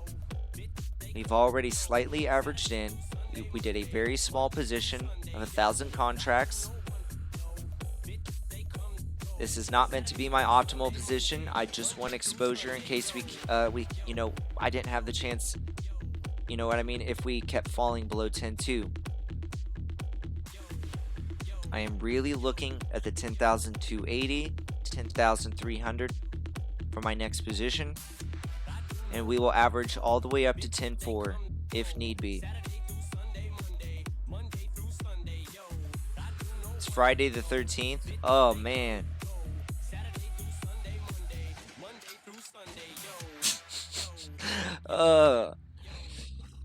Man, it's Friday the 13th. Oh.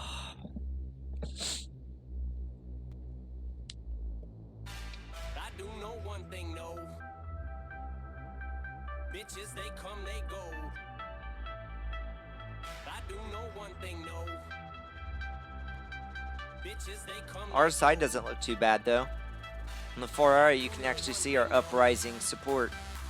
Every time we hit it, we keep making a lower high. Or I mean, it would be a higher low. Sorry. We keep making a higher low on our RSI. This is pretty bullish. See what the 1-hour looks like. Yeah, 1 hour really isn't showing much. I do know one thing, no. Bitches, they come, they go. Saturday through Sunday, Monday through Sunday. So your RSI on the 1 hour, we're sitting at about a 42. Bitches, they come, they go. Saturday through Sunday, Monday through Sunday, yo. I do know one thing, no. Bitches, they come, they go. Saturday through Sunday, Monday through Sunday, yo. I do know one thing, no. Bitches, they come, they go. Saturday through Sunday, Monday through Sunday, yo. I do know one thing, no. Bitches, they come, they go. Saturday through Sunday, There's a full moon tonight. Damn. What a strange night. Your RSI on the 4 hour is at about a 50. So there is definitely room to sell, to sell off possibly here.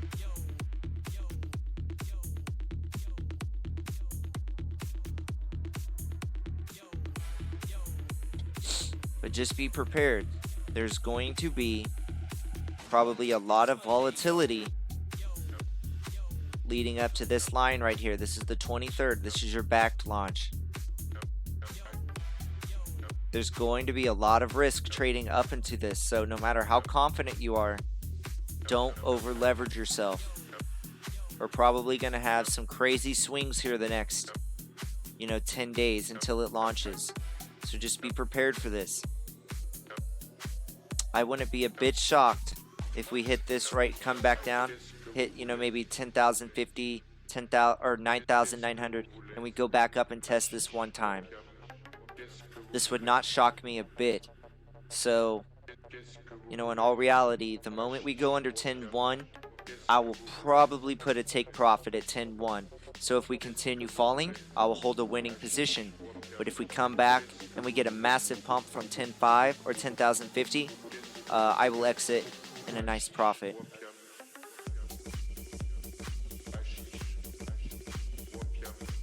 But I would actually have to say that would actually seem pretty likely. I think it's more likely we bounce off this support and we add another touch point to our our downward resistance right here. This actually wouldn't shock me a bit. And once again, this support box is at about 10,050, 10,070. This little area right here, we have all these tight little touch points. And they're like they're really in kind of a little concentrated area in this $20 range. So really like 1070, 1050. It's really where I'm going to be looking to take profit. Now, the more optimal one would be if we go down and test our more strong support here at 9,900.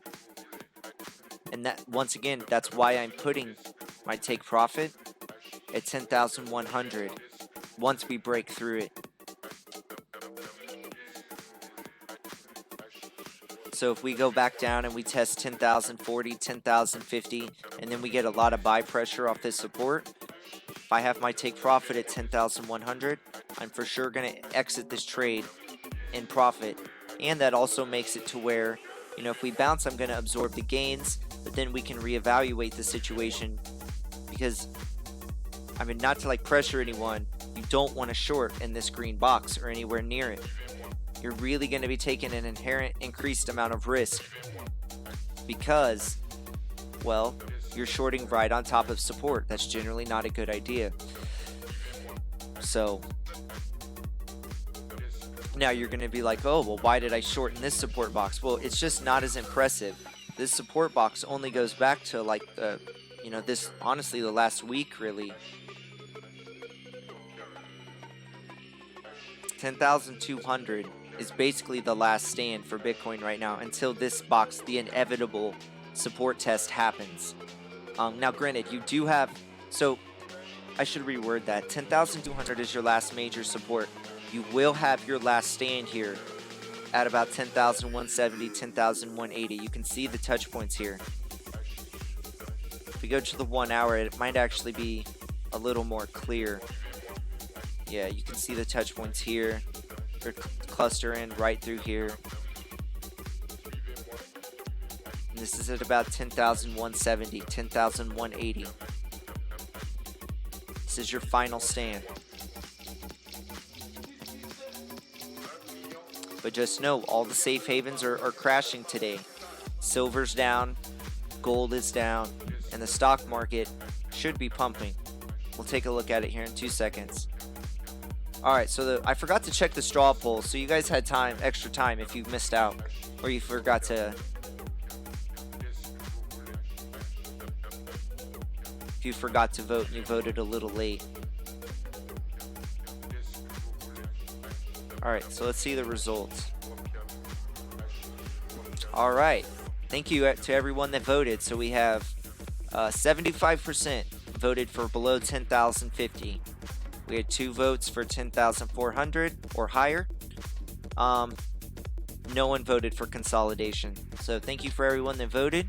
It's just an easy way for me to gauge what you guys are thinking, rather than trying to read, 50 bullishes and bearishes. And hey Chris, thank you for joining.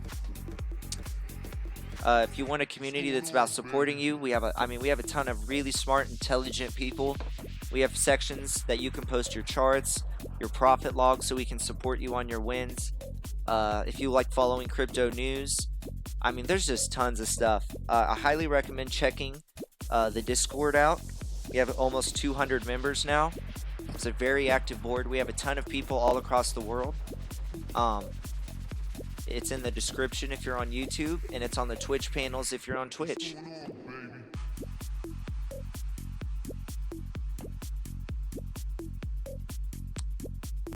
But, when I'm not live, which we go live twice a day, we do a morning stream, and then our nighttime one is guaranteed to be at 9 p.m. Eastern time every night. And and generally, guys, we go early. Pretty much every night stream we go early. So, because especially with how early I'd like to start our cup of coffee streams, I'm really trying to hit the sweet spot on the time, because I'm in the Western Hemisphere, and it's kind of hard timing it for the Eastern. What is the best time? I've kind of figured it's that 7 a.m. to 8 a.m. Central Time, my time. But, when I'm not live, I post all the charts, all my entries and exits, our trade setups, any kind of, basically it's just the easiest way to reach me. And we have a ton of community members that are they're always posting their charts, and we're talking trade setups and what we're thinking. It's a really awesome community. Well, here's my opinion on gold. Our short play already played out from 10,000. I'm sorry, not 10,000. The GLD, like the actual index of gold, whatever you want to call it. It already played out from 148 that we've been talking about. So now, I definitely wouldn't be trying to short gold now at this point. We've called about a 5-6% correction, and it's already happened. But here's the thing. The stock market, if we actually check it here on Google real quick, once we break $303 on SPY, there's a lot of stocks that are still far away from their all-time highs. And that alone is going to push the market up. But we can see here, we actually flirted with all-time highs today, and we rejected it. So we're actually in the negative, so that's pretty interesting. Now, if we get some more trade war news and stuff coming out, or we get word it's going to fail, like the negotiations have failed, then oh yeah, definitely gold would be a good jump in. But I'm a firm believer. We don't talk politics unless it has to do with cryptocurrency or our stocks. I do not believe our current administration is going to allow the stock market to fail while he's in office. The reason being is that's one of his best pitching points, is how great the economy's never been better, the stock market's at all-time highs, and that would greatly affect his re-election bid if the stock market falls. So I'm a firm believer we're at least a year or so away until we could maybe see a more drastic correction in the stock market. Granted, there's still going to be their ups and downs, but I'm not a believer. I don't think we're going to be into a giant recession or the stocks are going to be in turmoil for the next year. I think every card will be pulled, every rock will be overturned, but I do not think stocks are going to correct, at least for another year. I mean, they might have small corrections, but I know everyone's like, oh, we're going into a recession 2020. Just be wary. Just be careful. Don't over leverage yourself. And also remember, gold's up 33% this year. That's pretty massive gains for an asset that's in the trillions of dollars. So now, granted, you break 150 on GLD, then yeah, gold will probably have a nice little pump. But, you know, I'm a firm believer if we break 150, we're going to test 155 and then 160, which that should be about $1,600 an ounce on gold. So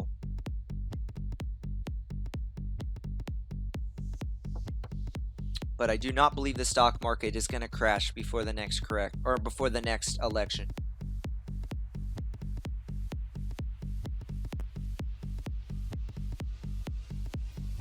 And I heard as well that they're talking about cutting interest rates by another quarter point, or like a quarter, I guess it'd be like a quarter percentage point. That would be interesting. Because what that does is when you have interest rates that are being cut, that basically tells people that they should invest money because you're making less off holding interest in your bank account. So when you live in a low interest rate environment, it promotes spending and investing rather than savings. The last couple, the last 2-3 years, we've been in a high interest rate market. Interest rates have been rising. So that promotes people to put their money in bank account so they can collect higher interest rates.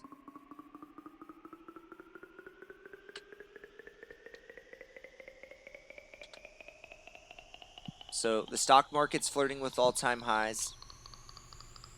It's rumored interest rates are about to be cut again. You can already see it. Gold is selling off, silver's selling off, Bitcoin's kind of selling off. It's going to be interesting. It's going to be very interesting, though, on our backed launch here, the 23rd.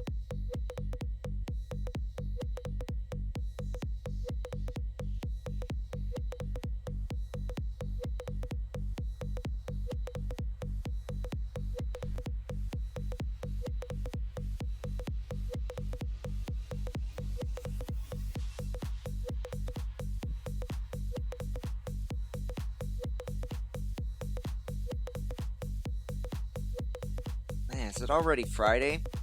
So do you guys have any big plans for the weekend? You guys going to be trading? You guys do anything cool with your friends and family? I'm really big, especially after my mom got diagnosed with, her stage 4 cancer. I really try to promote this because, Bitcoin, I know it's 24/7, but, don't let this stuff overtake your life. Trust me, I've done this for a living for 2 years. Where I've been trading and scalping full time. Even though I've been trading since 2014 heavily in the stock market, I've been full time since January 2017. But I highly recommend, don't sit and you'll become robotic and separate yourself from society and you won't go out and do as much. So I really try to, I try to make it a big thing to say that you really want to spend time with your friends and family. Do what makes you happy on the weekends. Granted, some people work during the week, so this is their only time to trade. But, so that's completely understandable. But do what makes you happy on the weekends. Whether it's spending time with your friends, spending time with your family. It will make your trading better, I promise you. The last thing you want to do is get burned out on trading and feeling like even though you're a human that you're a bot because you're sitting here and just trading, you know what I mean? Because it can get addicting. This is the world's most insane casino. It never shuts down and they won't tell you no until your dollar amount goes to zero. So I really try to emphasize, once my mom got sick, it really made me realize, tomorrow's not guaranteed. So, this is fun and all. This is what makes money. But, time cannot be made back up. Your dollar amount, your money, that can be made. But time cannot.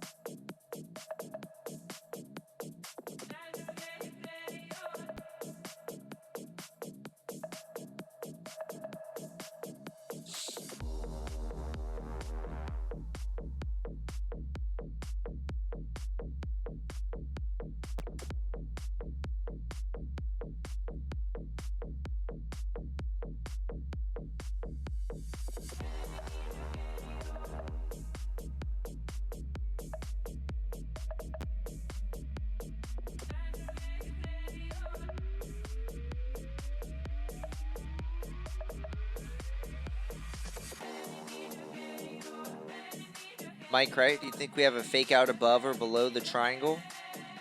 Yeah, it's definitely possible. If you think about it, I mean, look at this. I would say more likely below than above. But man, that would be an insane fake out to the upside. I mean, could you imagine the FOMO once we break this line right here? I mean, it would be insane. And that's why, you know, the theory that I'm playing right now is it was more over here. But if we can invalidate this high, if we can break above 12,400, I'm a full believer we're going to go to all-time highs for the year. If we break 12,400, it will invalidate this entire pattern. And honestly, not just from a price perspective will be bullish, but this is a huge pattern. Bitcoin likes to form descending triangles in bear markets, more so when it's starting a bear market. Right now we're in a pennant, but this could be easily, with time, this could form a triangle pattern where we would be able to, or maybe not more so a wedge, even though you can form it, but you get the point. So yes, we could definitely break out to the upside. It would be a great fake out, but I mean, technically, I'm not sure if this line could be moved. You know, I'm gonna have to do some thinking on this, because maybe even if we invalidated this high over here,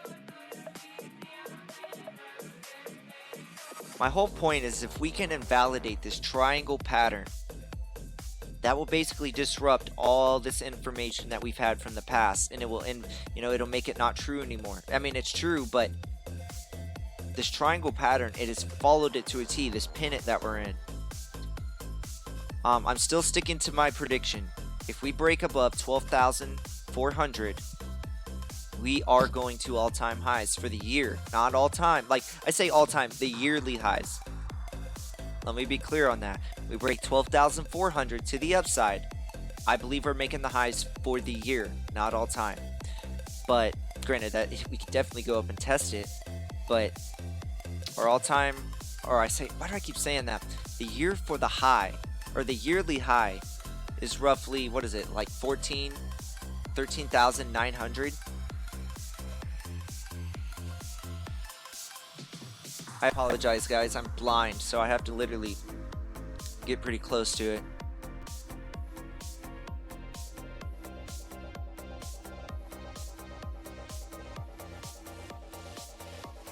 Yeah, YouTube, yeah, you know, I'm sorry about your mom. Yeah, my mom it was kind of took us all by storm.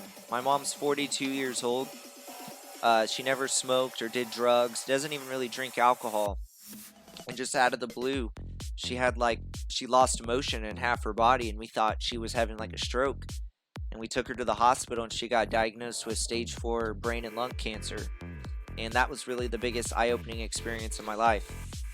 You know, 'cause she's like my best friend growing up. I didn't have a dad, so you know, it kind of really hit hard at home. So, you know, I left college and I began trading full time. But, you know, really, guys, spend time with your friends and family. Tomorrow is not guaranteed. You can make money up, but you cannot make up time. You don't want regrets, you know, years, you know, down the road that you wasted a lot of awesome possible experiences because you were sitting in front of a computer. Trust me, I know it's hard, especially from a day trader standpoint, because I do this for a living. That's why a lot of times if I'm kind of worried about what's going to happen, I'll just make an artificial tether. So I don't have, there's nothing worse than trying to do stuff with your friends or your family and your crypto things hitting like, oh, we're tanking. And you're like, oh, well, what am I supposed to do? So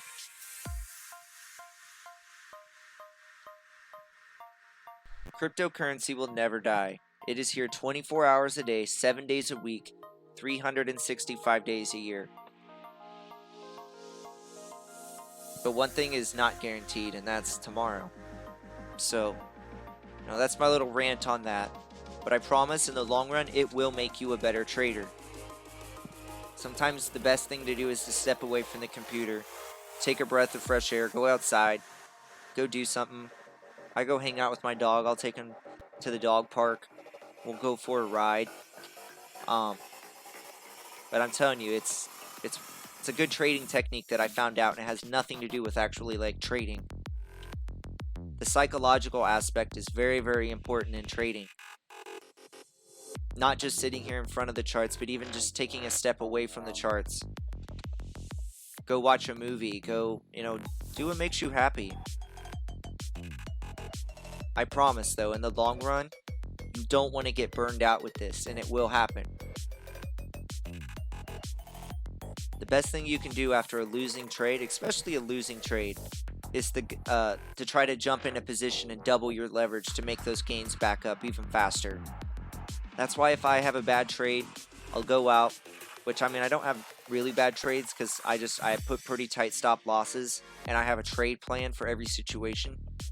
But I'll take a step away. I'll go for the dogs, go take a ride somewhere, go do something, and then I'll come back. I'll go over basically everything that trade setup had, and I will find where I went wrong. And so that's why, like in our community, I try to tell people not to don't get discouraged when you have a bad trade. If you don't want to make it public and you just want to private message me, I promise it'll remain anonymous. We'll go over all the steps of the technical analysis. We'll go over the mental aspect. How were you thinking? Were you overthinking it? What was your gut saying? We'll look at the MACD. We'll look at all the technical aspects. So when this trade setup happens again, you're going to be that much more prepared for it. Don't take bad trades as a bad thing, guys. I wouldn't be here if I just won every trade.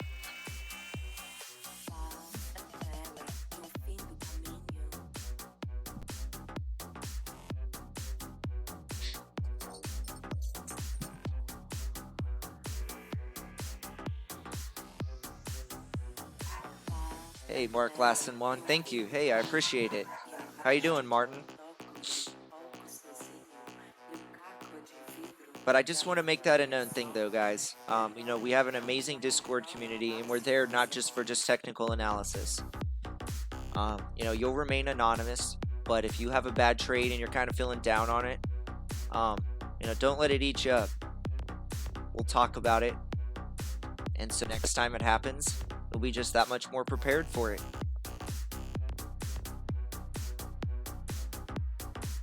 Sometimes it might be as easy as you were following the short time frames. That's why we begin every live stream the same. If you haven't noticed already, sorry guys, I just noticed this. We just actually got our cross here, but it could be as easy as you didn't identify your environment. If you didn't look at the higher time frames and you're just stuck trading on the 3-minute and the 5-minute, that's why you don't want to trade the short time frames if you haven't identified your trading environment. Because if you're in an overwhelmingly bearish environment and you're long on the 5-minute, you see something great, you might go up $20 because it's on the 5-minute, and then you tank $300. That's why I try to go and have the same process every time we stream. If you haven't noticed, I'll say hello to you guys. We'll talk about stuff, like while we're welcoming everyone in. But we go over the same process every time. We look at the daily, the MACD, or the blue wave market Cipher B, whatever you have. But we'll look at the MACD, we'll look at the daily, we'll look at the 4-hour, we'll even check the 2 and 3-hour. But honestly, guys, I just use the daily, the 4-hour, and then of course my favorite, which is the 1-hour. So you can actually see here we're getting to our deep line. Usually when you hit this line, it's a pretty deep movement. So but I really try to go over the same things, and I try to be consistent because this is how I do it on my own, that I found a lot of success from. So this channel isn't about just like trade setups. We're never going to be like a scammy signals group, but we try to find low risk, high reward trades. We go over the process of using technical analysis because education is huge. So whether you're long or you're short, we show you how to take profit. Don't use percentages as your gain for your, I'm taking profit at 15% or 10%. I promise, with that strategy, you will lose in the long run. That's why you see me draw my supports and my resistances. So if you're shorting up here, you would theoretically want to put your take profit order above support so you know you get filled. Or just like if you're longing down here, you would find your resistance points and you would put your take profit right at or before resistance so you get filled. You know, so we go over a lot of the aspects. Sorry, this new music change kind of freaked me out in a minute, or when it first kicked on.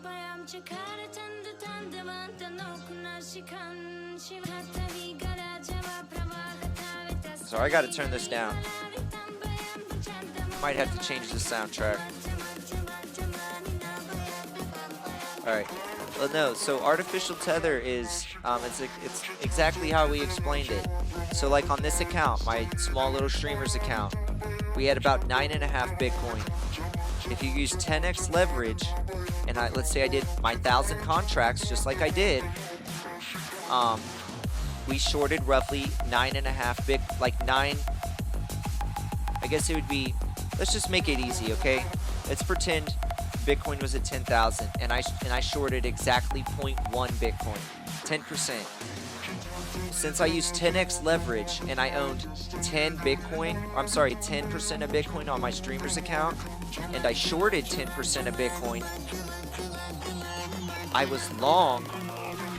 Okay, so I would be, with my position, I would be short 10% of Bitcoin. But since I used 10x leverage and I had 10% of Bitcoin that I actually owned, I went to 9% of Bitcoin.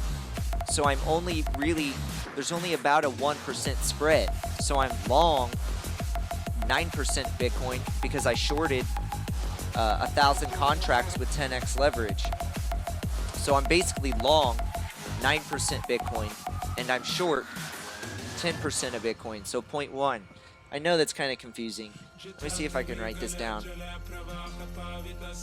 So I'm going to try to explain this because it's really confusing.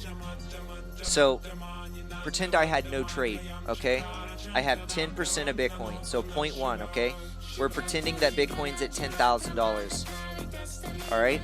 So my account balance is 10% of Bitcoin, so 0.1 BTC. My account balance is 0.1 BTC. That's what I have in my wallet. I open a 10x short, and I short 1,000 contracts, so $1,000. Okay. So that makes me short 10% of Bitcoin. And that lowers, since I use 10x leverage, my actual wallet, my physical Bitcoin, went from 10% of Bitcoin to 9% of Bitcoin. So I'm still holding short my 10% of Bitcoin that I leveraged, but in my actual physical wallet, I'm only holding 9% of Bitcoin now. So I'm basically short 10% and I'm long 9%.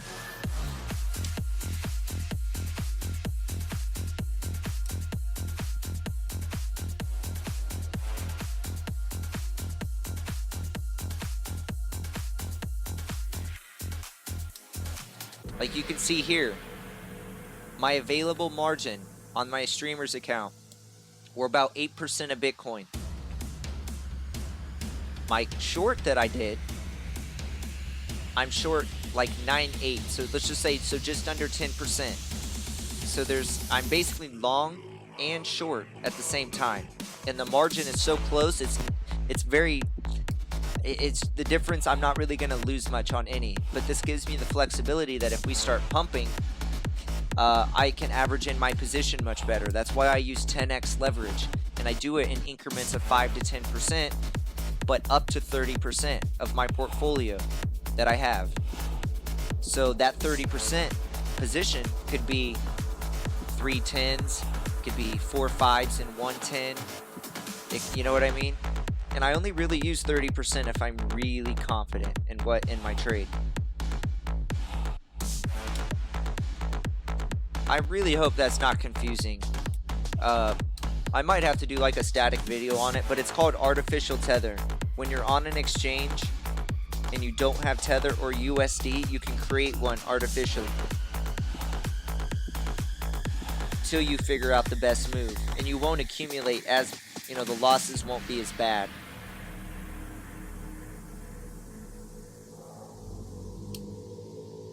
Because at this current time, I'm pretty much long 10% of Bitcoin. I'm sorry, 9%. And I'm short 10%. So I'm really only going to really lose. It's just so minimal.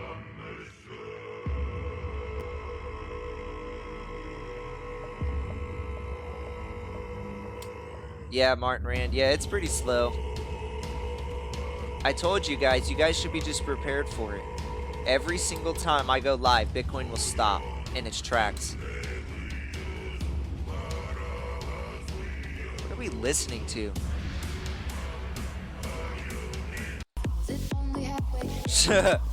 Sorry guys, that music was getting on my nerves.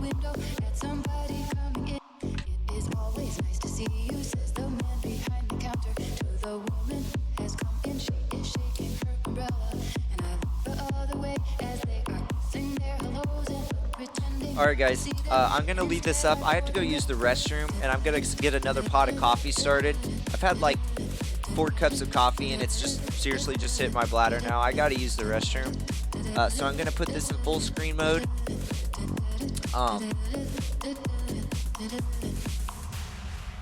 The current price of Bitcoin is about $10,230 right now. So I'm going to get a pot of coffee made, even though I've already had 4 cups of coffee. And I'll be right back. And I got to use the restroom. Should be like maybe, give me like 2-3 minutes. So I'm going to have to make the coffee and then go back and get it real quick in like 10 minutes. Be right back, guys.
What's up, everybody?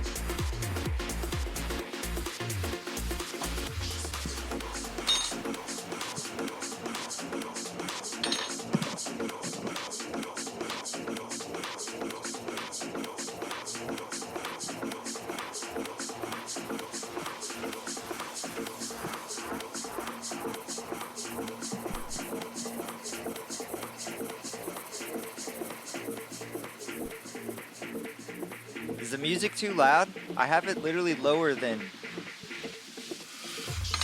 I pretty much have it the same height that is every stream.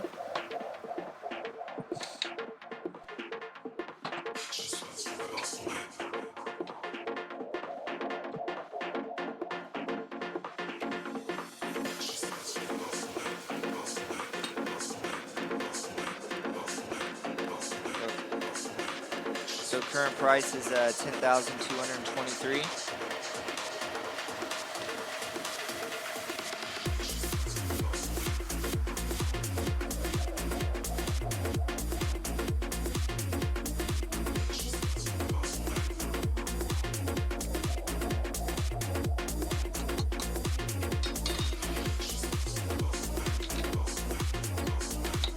Got this.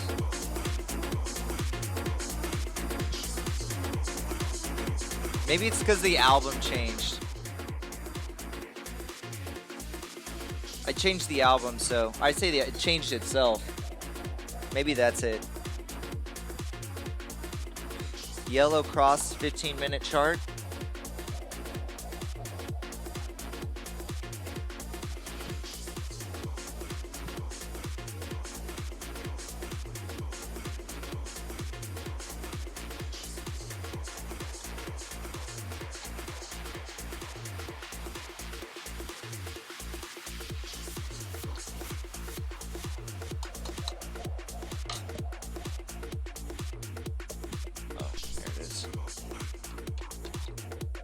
Love this like coffee pitcher I bought.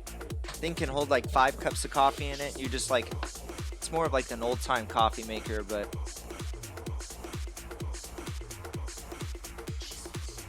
all right, looks like we're coming down for our second test.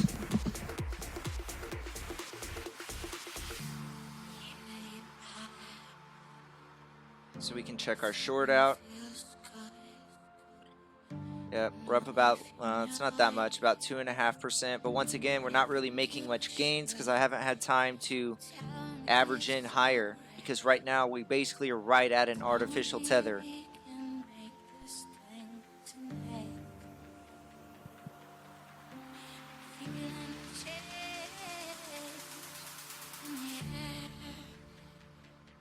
Let's check market Cipher on the shorter time frames.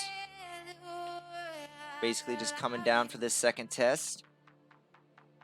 It's quite obvious now. So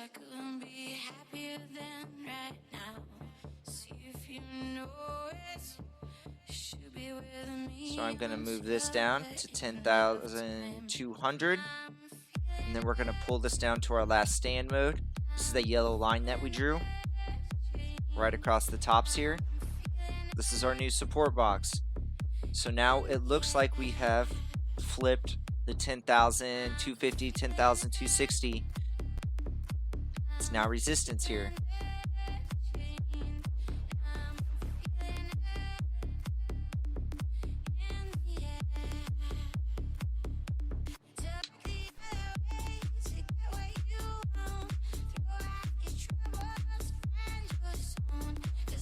I'm not so sure we're going to hit these, so I'm going to get rid of our entry box. Don't really need it. So what we're going to do is or what I'm going to do, sorry about it. It's pretty clear, especially on the short time frames, that we have flipped 10,250 as resistance, 10,260. I'm probably going to add a little bit here. I'm going to have to lower my price target. I was going to wait for 10,280, but sometimes you just can't get the best price entry.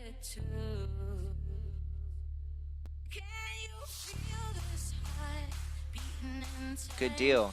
Yeah, when the music changes, I don't know if it's how they make or produce their music, but sometimes the volume's different for every, so as I try to tell you guys, the music's gonna sound the same on my end, whether I have the volume at 100% on your end or if I have it at 1%. So you guys are my sound check crew. I can't tell if it's loud or low on your side. I just have a little thing I can turn it up and down. But if the way they make the music and put it on YouTube is different from another album they downloaded, there'll be an audible, you know what I mean? The decibel thing will be, you know, it could be quieter, it could be louder.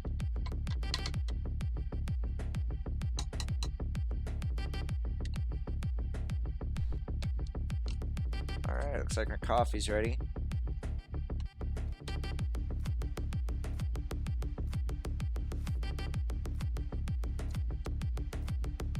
Man, I'm telling you, I feel so much better. The last 2 days, if you've watched the stream, we have, it's ragweed season here in Kansas, and oh, it just destroys my allergies.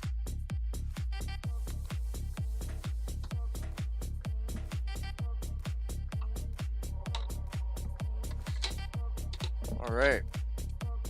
Coffee's good. Got like 3 or 4 big cups. Good to go. Going down.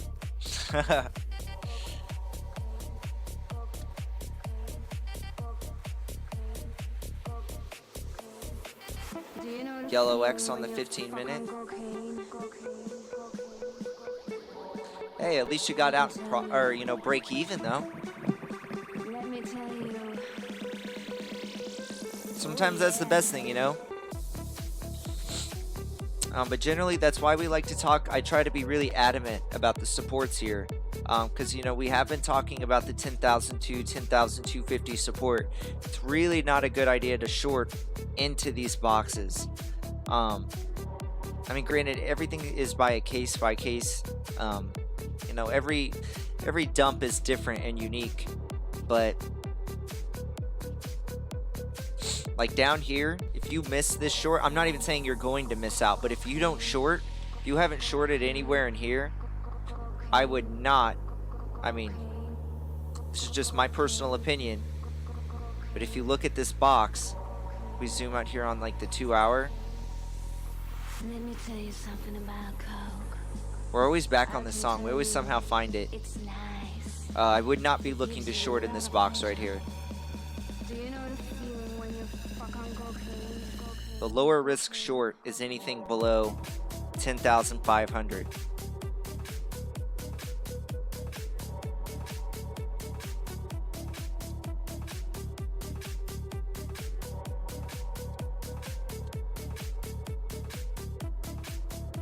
Current price is 10,226 on Bybit, 10,212 on Bitstamp.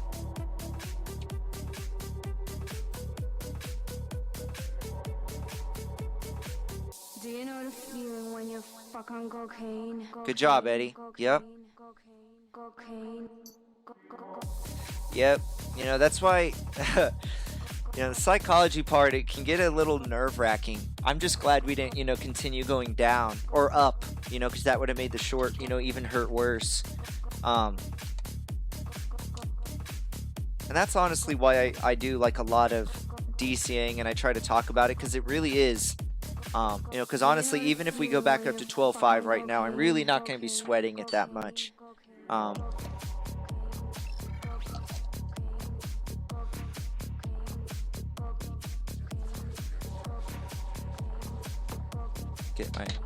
I know it's bad, but I'm to the point I can drink literally 8 to 12 cups of coffee a day. What is it? It's 1:30 and I'm already up. I think I've had about 4 cups, 4.5. I love coffee though. I don't know about you guys, but being a trader and, you know, being up 18 plus hours a day, you gotta have something.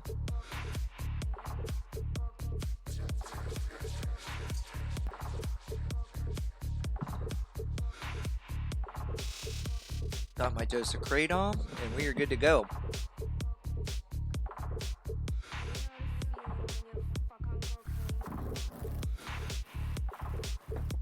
Dropping here a bit. All right, we're testing it. We're testing it. I'm going to get this typed in. Might do another small order.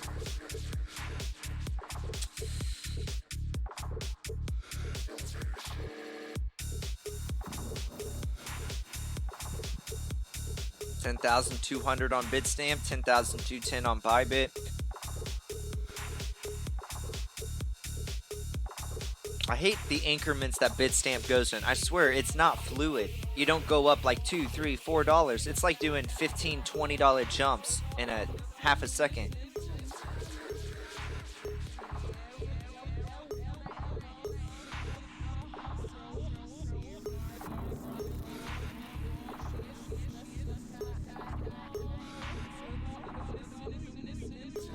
Hey, yes, Koshio. Welcome.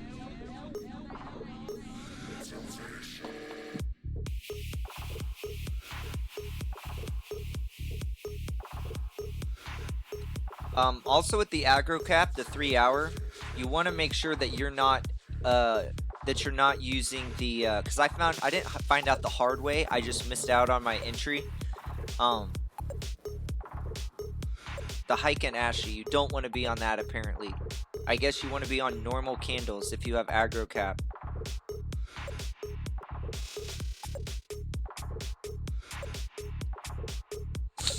So we're getting a little bit of support here. Ooh, is that what it looks like? So if we bounce up from here, on the Bitstamp chart, we would have made a double bottom. Very interesting stuff. We have 2 wicks at the same exact touch point. And it's in our support box. Very interesting. So let's keep going. We're going to be really looking at our close time frames today.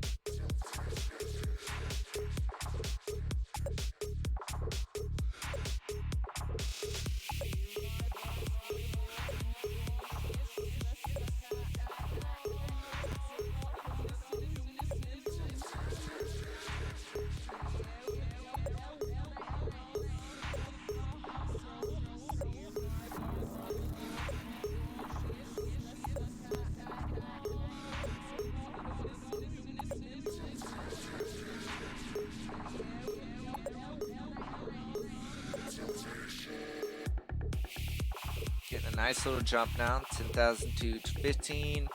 I say nice jump. It is so, I mean, I'm not a fan if this is how Bitstamp exchange works. It's so jumpy. We can go from 10,190 to 10,230 in a quarter of a second. Reminds me a lot of Kraken, which I hate the Kraken exchange.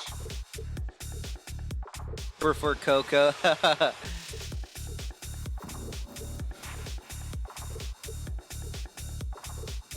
Oh yeah, Mark Taylor. I've learned that the hard way. I'll never forget the night I drank an entire bottle of Jägermeister trading. Damn. I woke up down like $800. I was like, man, that's the most expensive bottle of liquor I've ever had.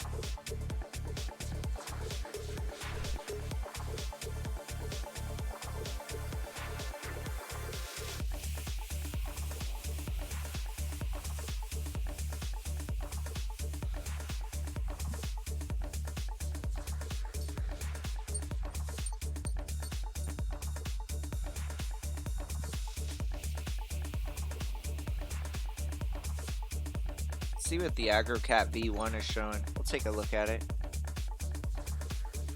It does better in high volatility, so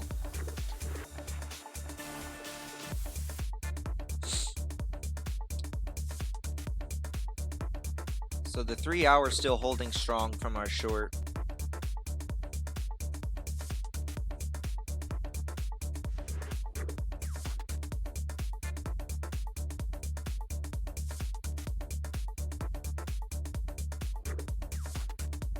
Right.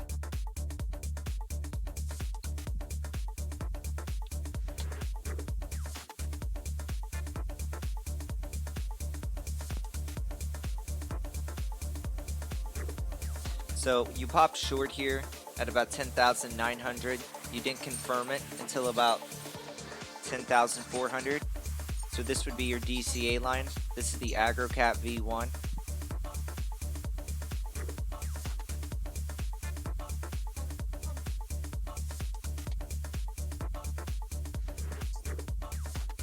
See, I posted this yesterday. I was like, oh, are we gonna break it? We break it? Nope. We just kept rejecting above it every time.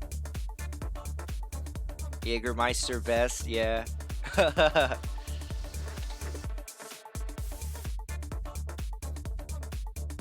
And what's also cool is I've talked to Jubbin, the aggro cap. Sorry, yawns are getting me.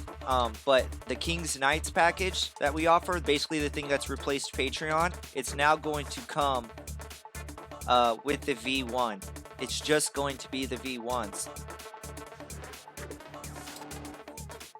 So now the V1 indicator will be part of the King's Knights package.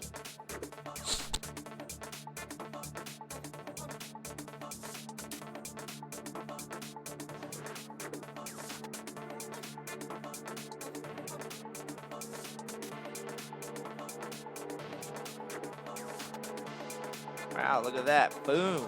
5 minute called it. So the V1's made for the 5 minute, the 3 hour. You can actually see here we threw our short at 10,000, what is it, 305? And this is why I try to preach, and this is why we, you know, it comes, man, sorry.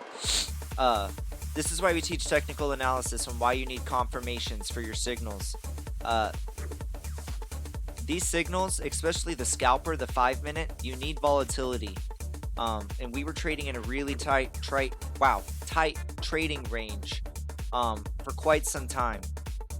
So on these calls like this one right here, how you had your short indicator, if you went to the 15 minute, I mean, we were talking about it before it ever started. You were showing lower levels of bullish momentum.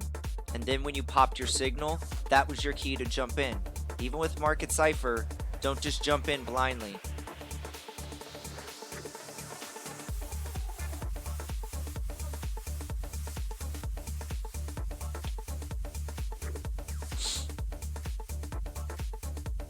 But if you do have the V1 indicator, it's very useful. I've noticed the 30 minute has been just absolutely spot on. I mean, really amazing. And it seems to be getting a little bit better price points, and it's closer. I don't like it when you have like such a big spread between the actual, like this one right here, even though it was massive, beautiful call. Even though you're popping short, you're not confirming until, you know, almost $300-400 down on this one. But if you look like on our most recent calls, it's literally pointing right on the confirmation line, which I like a lot. So if you have the V1, start checking out the 30 minute. The 15 minutes getting pretty good too, but the 30 minute for sure really has been spot on. Yeah, Mark Taylor, the market cipher, apparently, from what I've been told, it's this blue wave is not just your MACD. It's like a combination of like your money flow index, the MACD, and there's something else. But this is why there's subtle, can't say that, there's difference. This blue wave is not exactly like your MACD. Even though it acts and it looks a lot like MACD a lot of the time, I guess there's like two other things that like spice it up or whatever that makes it different. And that's why we were getting different readings. That's why, if you haven't noticed, I've started we'll look at Market Cipher B, and then we go and check the regular MACD.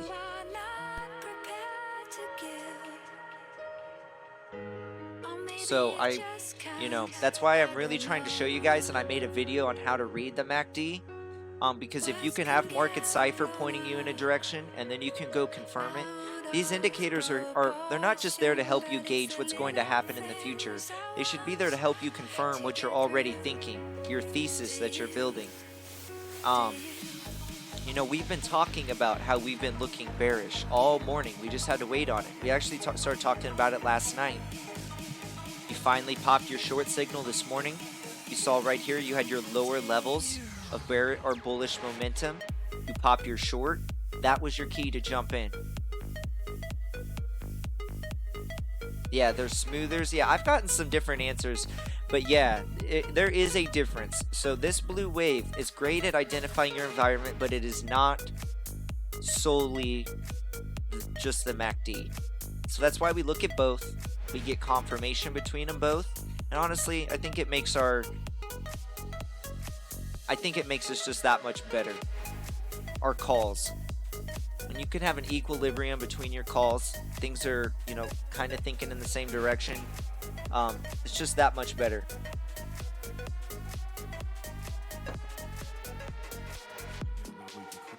I'm telling you, from something to watch out for though, guys.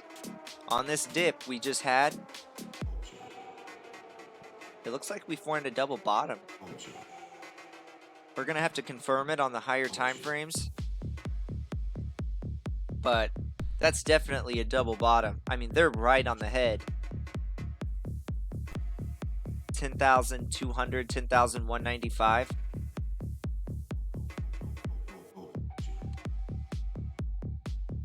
We're going to need to invalidate from a bearish standpoint. We will need to invalidate this pretty quickly, or the bots will catch on to this and they'll push it up.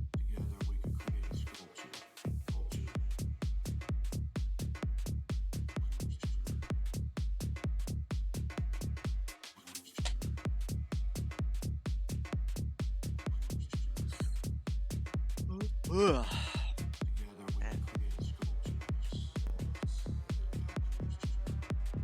And that's the cool thing about having an artificial tether. So we'll be just fine. Even though we are short, I'm pretty much shorted the exact amount that I have in my account. So I'm still holding 8% of Bitcoin on my trading my streamer's account, and I'm shorting 9% of Bitcoin. So that tight difference, I'm really not going to lose much. I mean, it'll be so small. So I guess I'll lose roughly $1 for every $100 it moves up. So not too bad. So we'll be able to identify the situation. We'll be able to, and we're not really pressured because we're not going to be losing money. But I really like making artificial tether positions. And 10x leverage gives you that flexibility. Yeah, the volume's kind of sucking right now. So let's go back to what we've been looking at the last couple weeks. Let's go check while we're slow right now. We have some free time. But keep an eye though on that double bottom. That's pretty good. Bitfinex. Bears will need to invalidate that pretty quick. Let's look at our shorts. Shorts are rising, imagine that.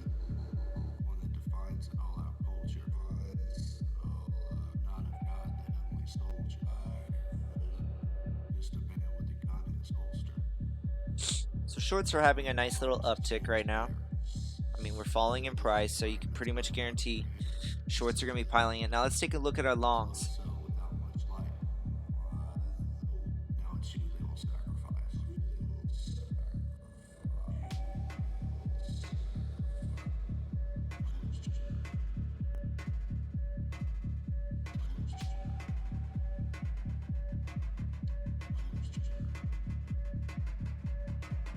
So longs and shorts.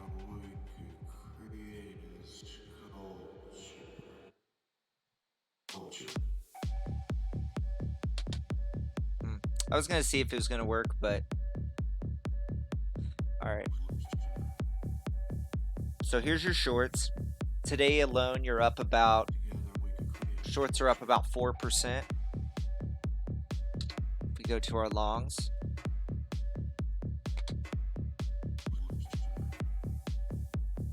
Yeah, we're going from 1200.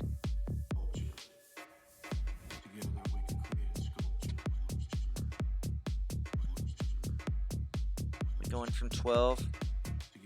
All right.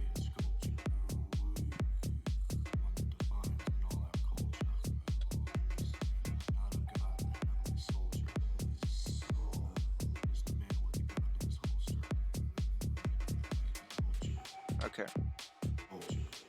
Longs aren't going to be up as much just because they have way more positions right now. So 1%. But in the short term, though, we definitely are falling. It's weird we had this giant gap. Get a look at our closer times. So 30-minute, they're kind of falling. The longs are falling. Shorts are rising. All right. So this is kind of like what I had a feeling might happen. We're just going to be sitting here and consolidating. We're kind of sitting right at support. It's really to be expected.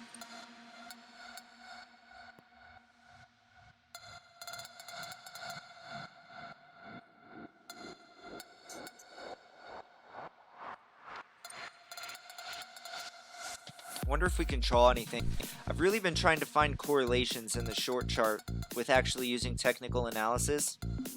It is pretty amazing.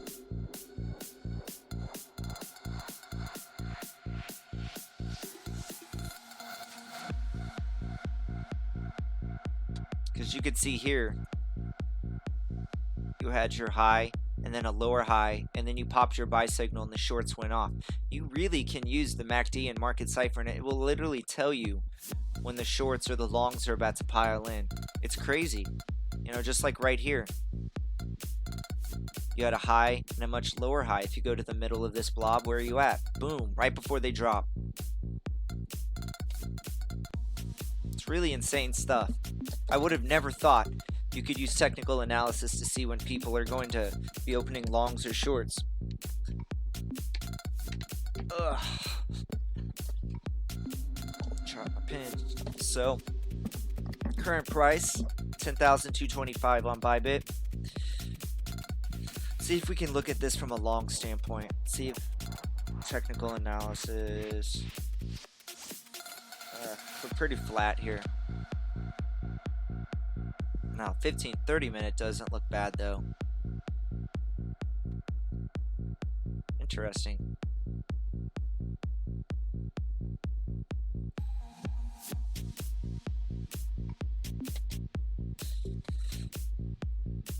See if we can find any correlation with this.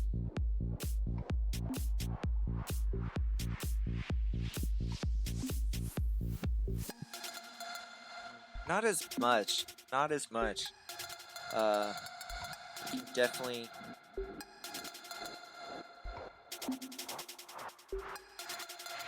You can definitely tell there's an impulse here. Tell there's an impulse here. You also had another one right here. Once you guys learn how to spot your environment, it's super easy. It's like bang bang. Right when you see it, you know it.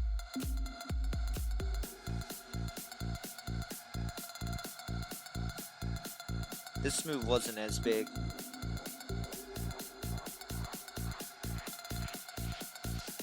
Alright, so I'm basically just I guess what I was looking at is I'm trying to see if this, like, if we had any prior trigger waves, like right in through here, and what happened after. The only one I can kind of see from this standpoint, it looks like you had one right in here. And from here you had roughly, that's still really small, about 3%. So, just doing some looking, thinking outside the box. We started looking at the long and short chart just because it can kind of, I'm telling you, a lot of these pumps, we talked about it, we've really been talking about it quite a bit. There's a direct correlation on all these pumps that we've been having recently. It's basically just shorts taking profit. When a short takes profit, what they are doing is they're selling an asset they don't have. So when they take profit, they have to buy those shares back or those coins back, and they're either putting limit orders or market orders, you know, to get out of their position and take profit. So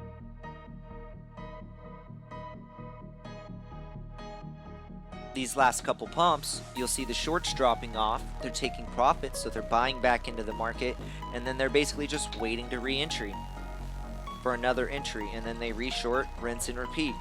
They take profit, they push the price back up, they get a better entry short, they push the price down.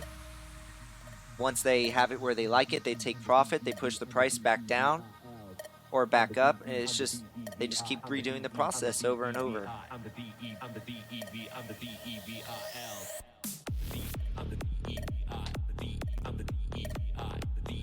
It's Let's go check the futures chart real quick. We're really going to be scanning things fairly quickly today. So I'm going to try to explain everything thoroughly.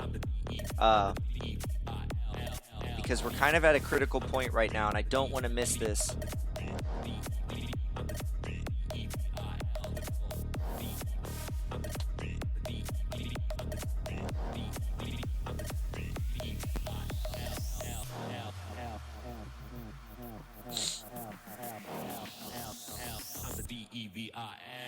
Not sure what that was. Oh, okay. That's our line. I was like, man, what the heck is that?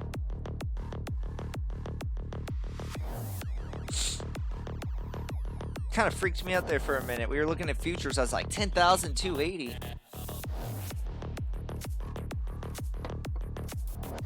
Oh. Alright, so we're going to be looking at our close time frames. So once again, this is the Bitcoin futures chart. So 10,280. This is Bitcoin futures. They usually have about a $50 plus premium. The current actual Bitcoin price is 10,223.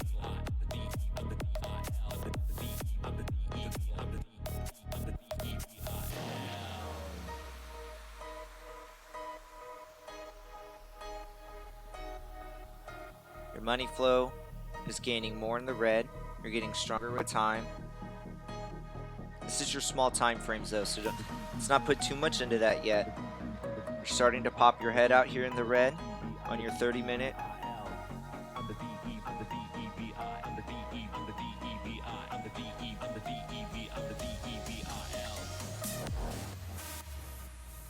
You're showing building bearish momentum here. 9,800, very possible. 9,750 to 9,800 is going to be decent support. But also remember, on your short-term fibs, if you put your bottom fib level at 74, 7,500, our 618 is at about 9,900.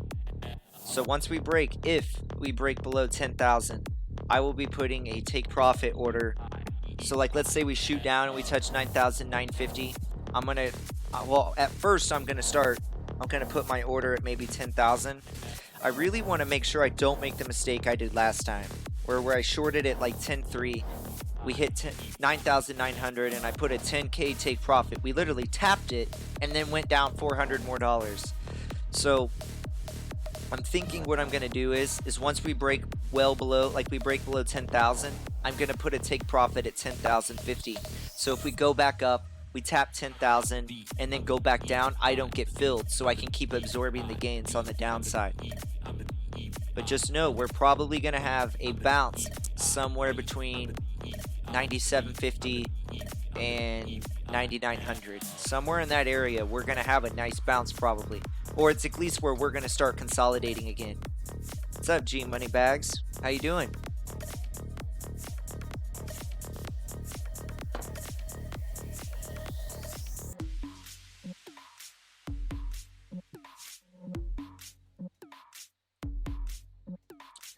Whew, I'm starting to get a little bit hungry. I was about to say, if we sit here and consolidate for a little bit more, I might have to get off for like 20 minutes so I can make some shells and cheese and then hop back online. Either that or just leave this screen up for like 20 minutes so I can make food.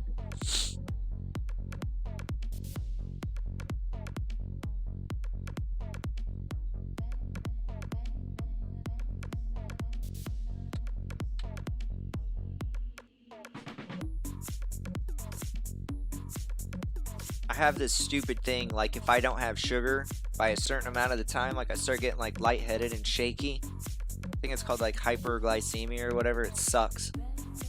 That's why I always have to eat by like 2 o'clock, or it's like I'm Michael J. Fox's stepbrother or something, or like biological brother or something.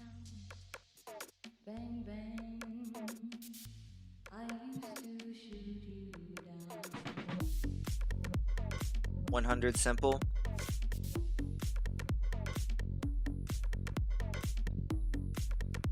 Oh shit. 100 simple.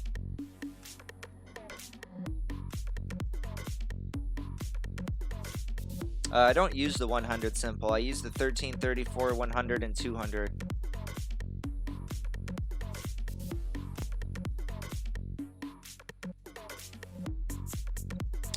Alright.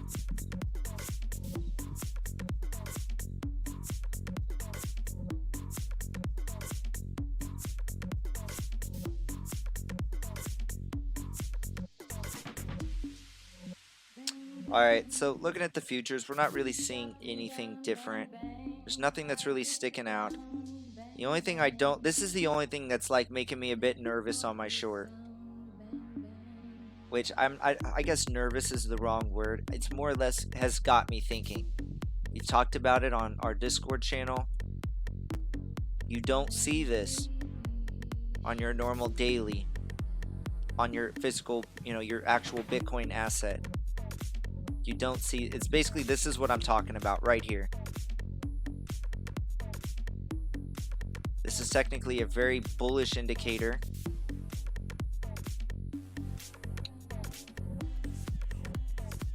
And you actually have what would be a,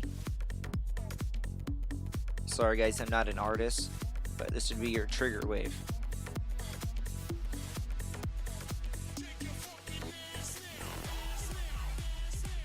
Order something dank, yeah. See, that's the thing, man. Like, I can't live in the city because it's like super dangerous. I live next to like the most dangerous city in the country. It's like the top 10. I live next to Topeka, Kansas. So I live in the country. We don't even have a grub hub. I'd probably have to tip them $20 to get their car dirty on the dirt road.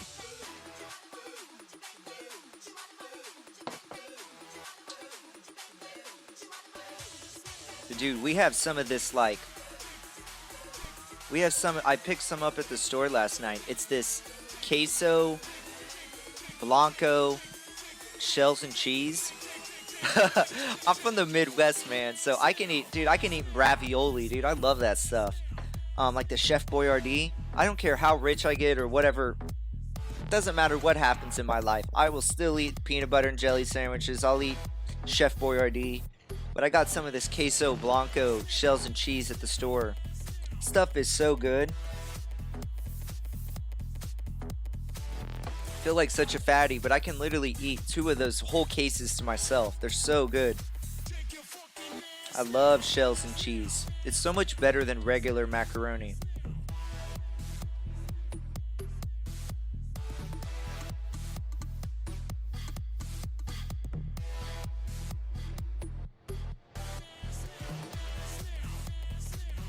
So let me just check this real quick. So S Koshoil. Wow. I'm sorry guys. I literally, like I said, I'm from the Midwest, so I'm gonna say it as literally as exactly as it's spelled. I'm probably gonna butcher it.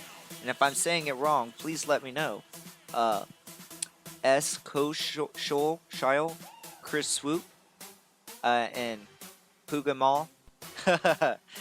Thank you for the subscription on YouTube. Thank you everyone.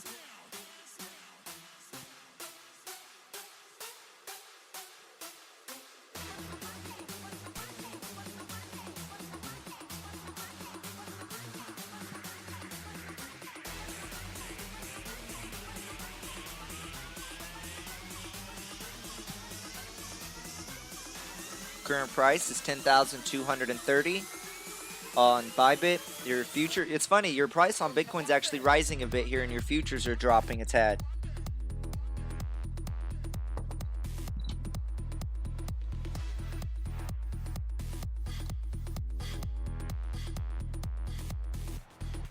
Kind of want to, I could just imagine being a Grubhub driver. You're like, oh, I got to drop this off, and then you get one of my orders, and it's like 30 miles away from the city. Like, do they even do that? I haven't ordered Grubhub since I went to college in KU. Like, does anyone here ever worked for Grubhub or know the rules? Is there like a distance of how far they can drive? Like, if my town was like 25 miles away from the city? Or do I have to like pay them by mile how far they drive? I mean, I'll tip them, but I just don't know how it works. Because at KU, they have this like special thing. I don't think it's Grubhub though. They have a deal with like Uber Eats. So we got like super discounted food.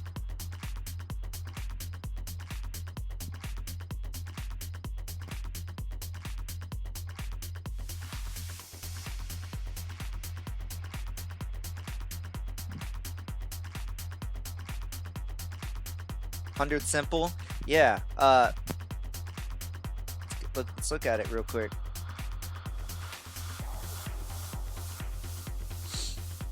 Yep. And guess what's riding our box right now? Is it really that far? Damn. So the Bitcoin futures, it's insane how well this works. The 100 simple, I'm sorry, the 100 EMA on the daily is much lower than on your actual Bitcoin charts. So on your actual Bitcoin chart, it's like at 97, 9800 right now, your 100 moving average. But on futures, you're sitting at 9,300.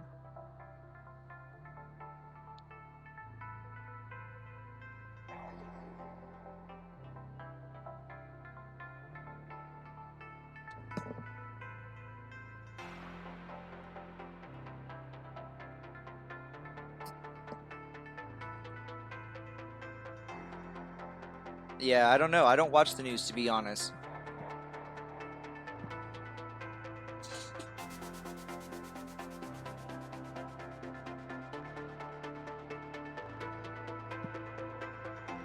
But look at your 100 EMA right here.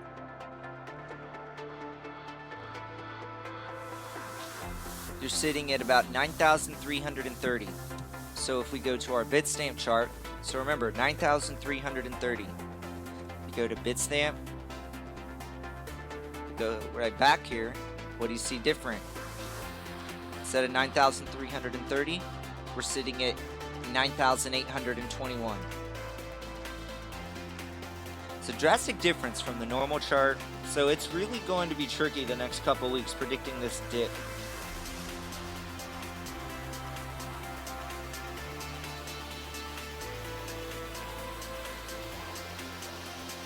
Really is. And it makes you wonder. It really does make you wonder, because look at this dip right here where we went to 9,300. Guess what? Where's your EMA 100 at? On the futures, it's right here. So maybe we need to start paying attention to the regular futures chart.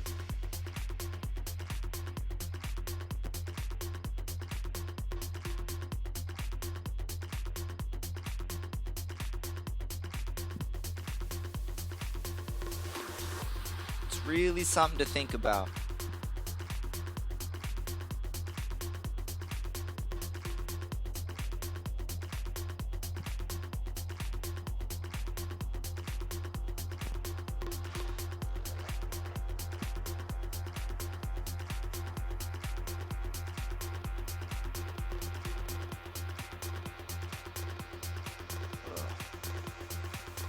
I need to take these glasses off for a bit.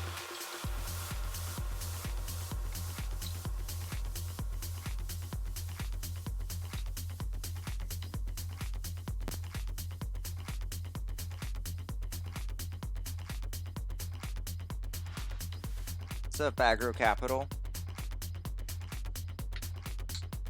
So, here in a little bit, I'm hoping we get some volume here, but here in a little bit, I might either have to go off for like 15 minutes so I can make some food, or I just keep the screen up and I just pop in every once in a while for like 10-15 minutes.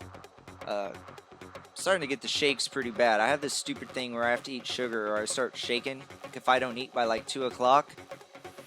Or maybe go eat like a spoonful of sugar or something. I know it sounds pathetic. I think it's called like hypoglycemia, but it's gotten bad since I became an adult.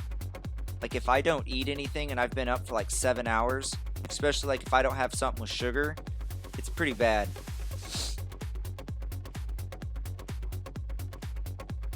Pathetic, I know. It's like the opposite of diabetes. But it's weird, because I drink a soda, boom, it immediately goes away. If I drink a soda or if I eat something that has like a lot of sugar in it, it immediately goes away.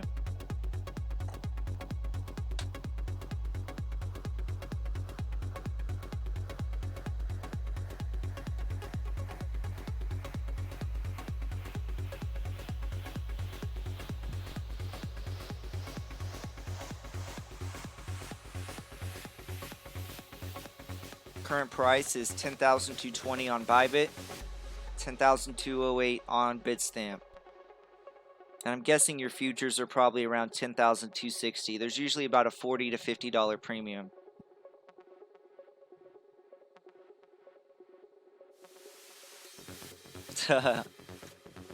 Alright guys, so my goal is we're going to be back on within the hour. I literally I gotta eat something. I'm starting to get pretty shaky and lightheaded. I know, it sucks. But I gotta get some sugar in me or something. It's like inverse diabetes. It's so confusing. Or it's just weird. But my goal is to be back on within the next 30 minutes to an hour. I just gotta go eat some food and drink a soda. I know that'll make me feel better pretty quickly. But just know, because literally, we're gonna be back on within the hour, most likely. And I'll be on Discord the whole time as well. But if we go here to our closer time frames, you have pretty decent support here at about 10,200. We're literally bouncing off of it, but I want to keep your attention to this. You do have a double bottom here, and the bears will need to invalidate this, or the bots and the bulls will pick up on this, and we'll at least go back up to, you know, maybe 10,300, 10,400. So keep an eye. Oh shoot, is this really happening? I just noticed this on the 4 hour, guys. I'm sorry, on the 1 hour, you are about to have a cross of your 13 and your 34.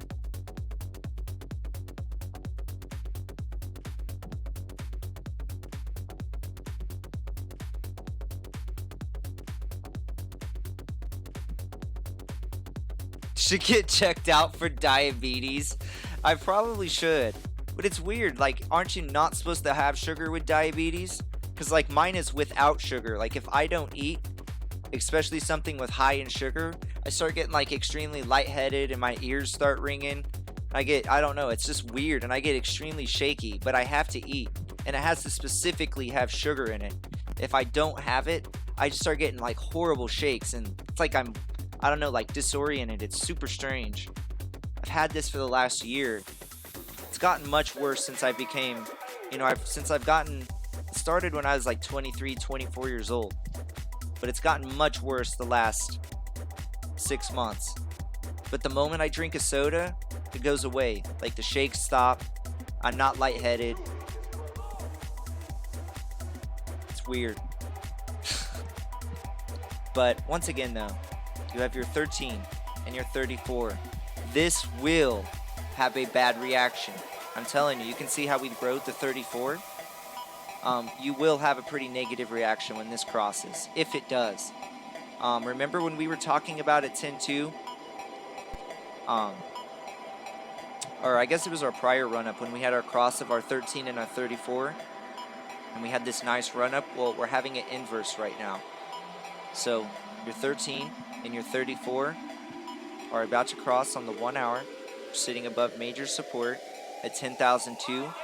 You do have a double bottom, which looks to be right here. It's about 10,195, so slightly under. And as someone in our community pointed out, and it does make a lot of sense, look at the bottom of our box. That 10,170, 10,160 area is going to be basically the last stand mode. If we break this bottom of our box, and I will post this on Discord the moment we go offline, I'm gonna put this on Discord for you guys. But I think we're definitely gonna go get it. We're gonna test this box down here, which is at 10,050. So you have major support at 9,750, 9,800. You have the top of your box at 10,050. And just know, on your when you're doing your fib level from a swing trader standpoint, and you have your anchor at 74, 7,500, you do have your 618 at about 9,900. So, I mean, unless something crazy happens, I would not be looking to short in this box. I'm sorry, not this box, but this box. So if you missed out on the short opportunity from here to here, I definitely would not be chasing in this area. So 10,000, 170, 160 is the mark where the selling should really start to accelerate. I will start getting curious about covering once we get under 10,100. I still haven't added anything to my short position. Coffee is the reason for diabetes.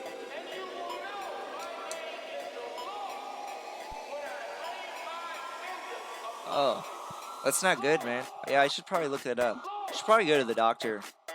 But see, that kind of brings me up to my knee problem. Like, I'm an idiot. I keep missing open enrollment. Unless, like, I guess I need to go just make a child or something. But unless I have a kid, I can't qualify for a special, like, you have to have a life-changing event to get insurance when it's not open enrollment.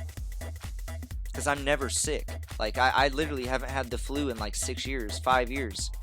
So, but, you know, nonetheless, guys, once we break 10,200, we have our final stand at like 10,160, 170. Once that breaks, selling should accelerate. After that, you're looking at about 10,050. You have your 618s, you know, from a fib level at 9,900. And then you have very strong support at 9,750, 9,800. So I'm going to go get some food. I'm going to go drink a soda. That'll make me feel better pretty much immediately. But thank you guys all for watching. 618 and the EM1 are lining up. The EMA 100. Let's see here. What time frame are you looking at? The 4 hour? Is it the daily? Yeah, we're actually getting pretty close. On the daily here, you're literally right at about 9,800. So on this dip, I'm telling you, it might be a good swing to the long. You know, from a long standpoint at 9,800, 9,750. So we're gonna be around for it. So I want to make sure I eat before this volume kicks in. So once again, guys, thank you for watching. We will be live here shortly. I just got to get some food. So, you know, thank you again, guys. I'll see you in a little bit, and I will be on Discord till we go live again. Let's get this going.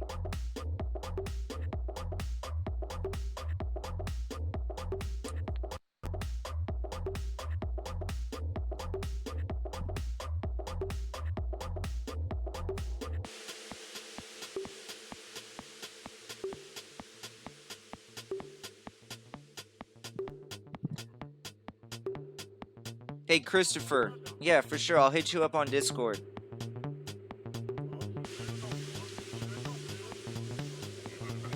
See you in a little bit, guys. Shouldn't be too long.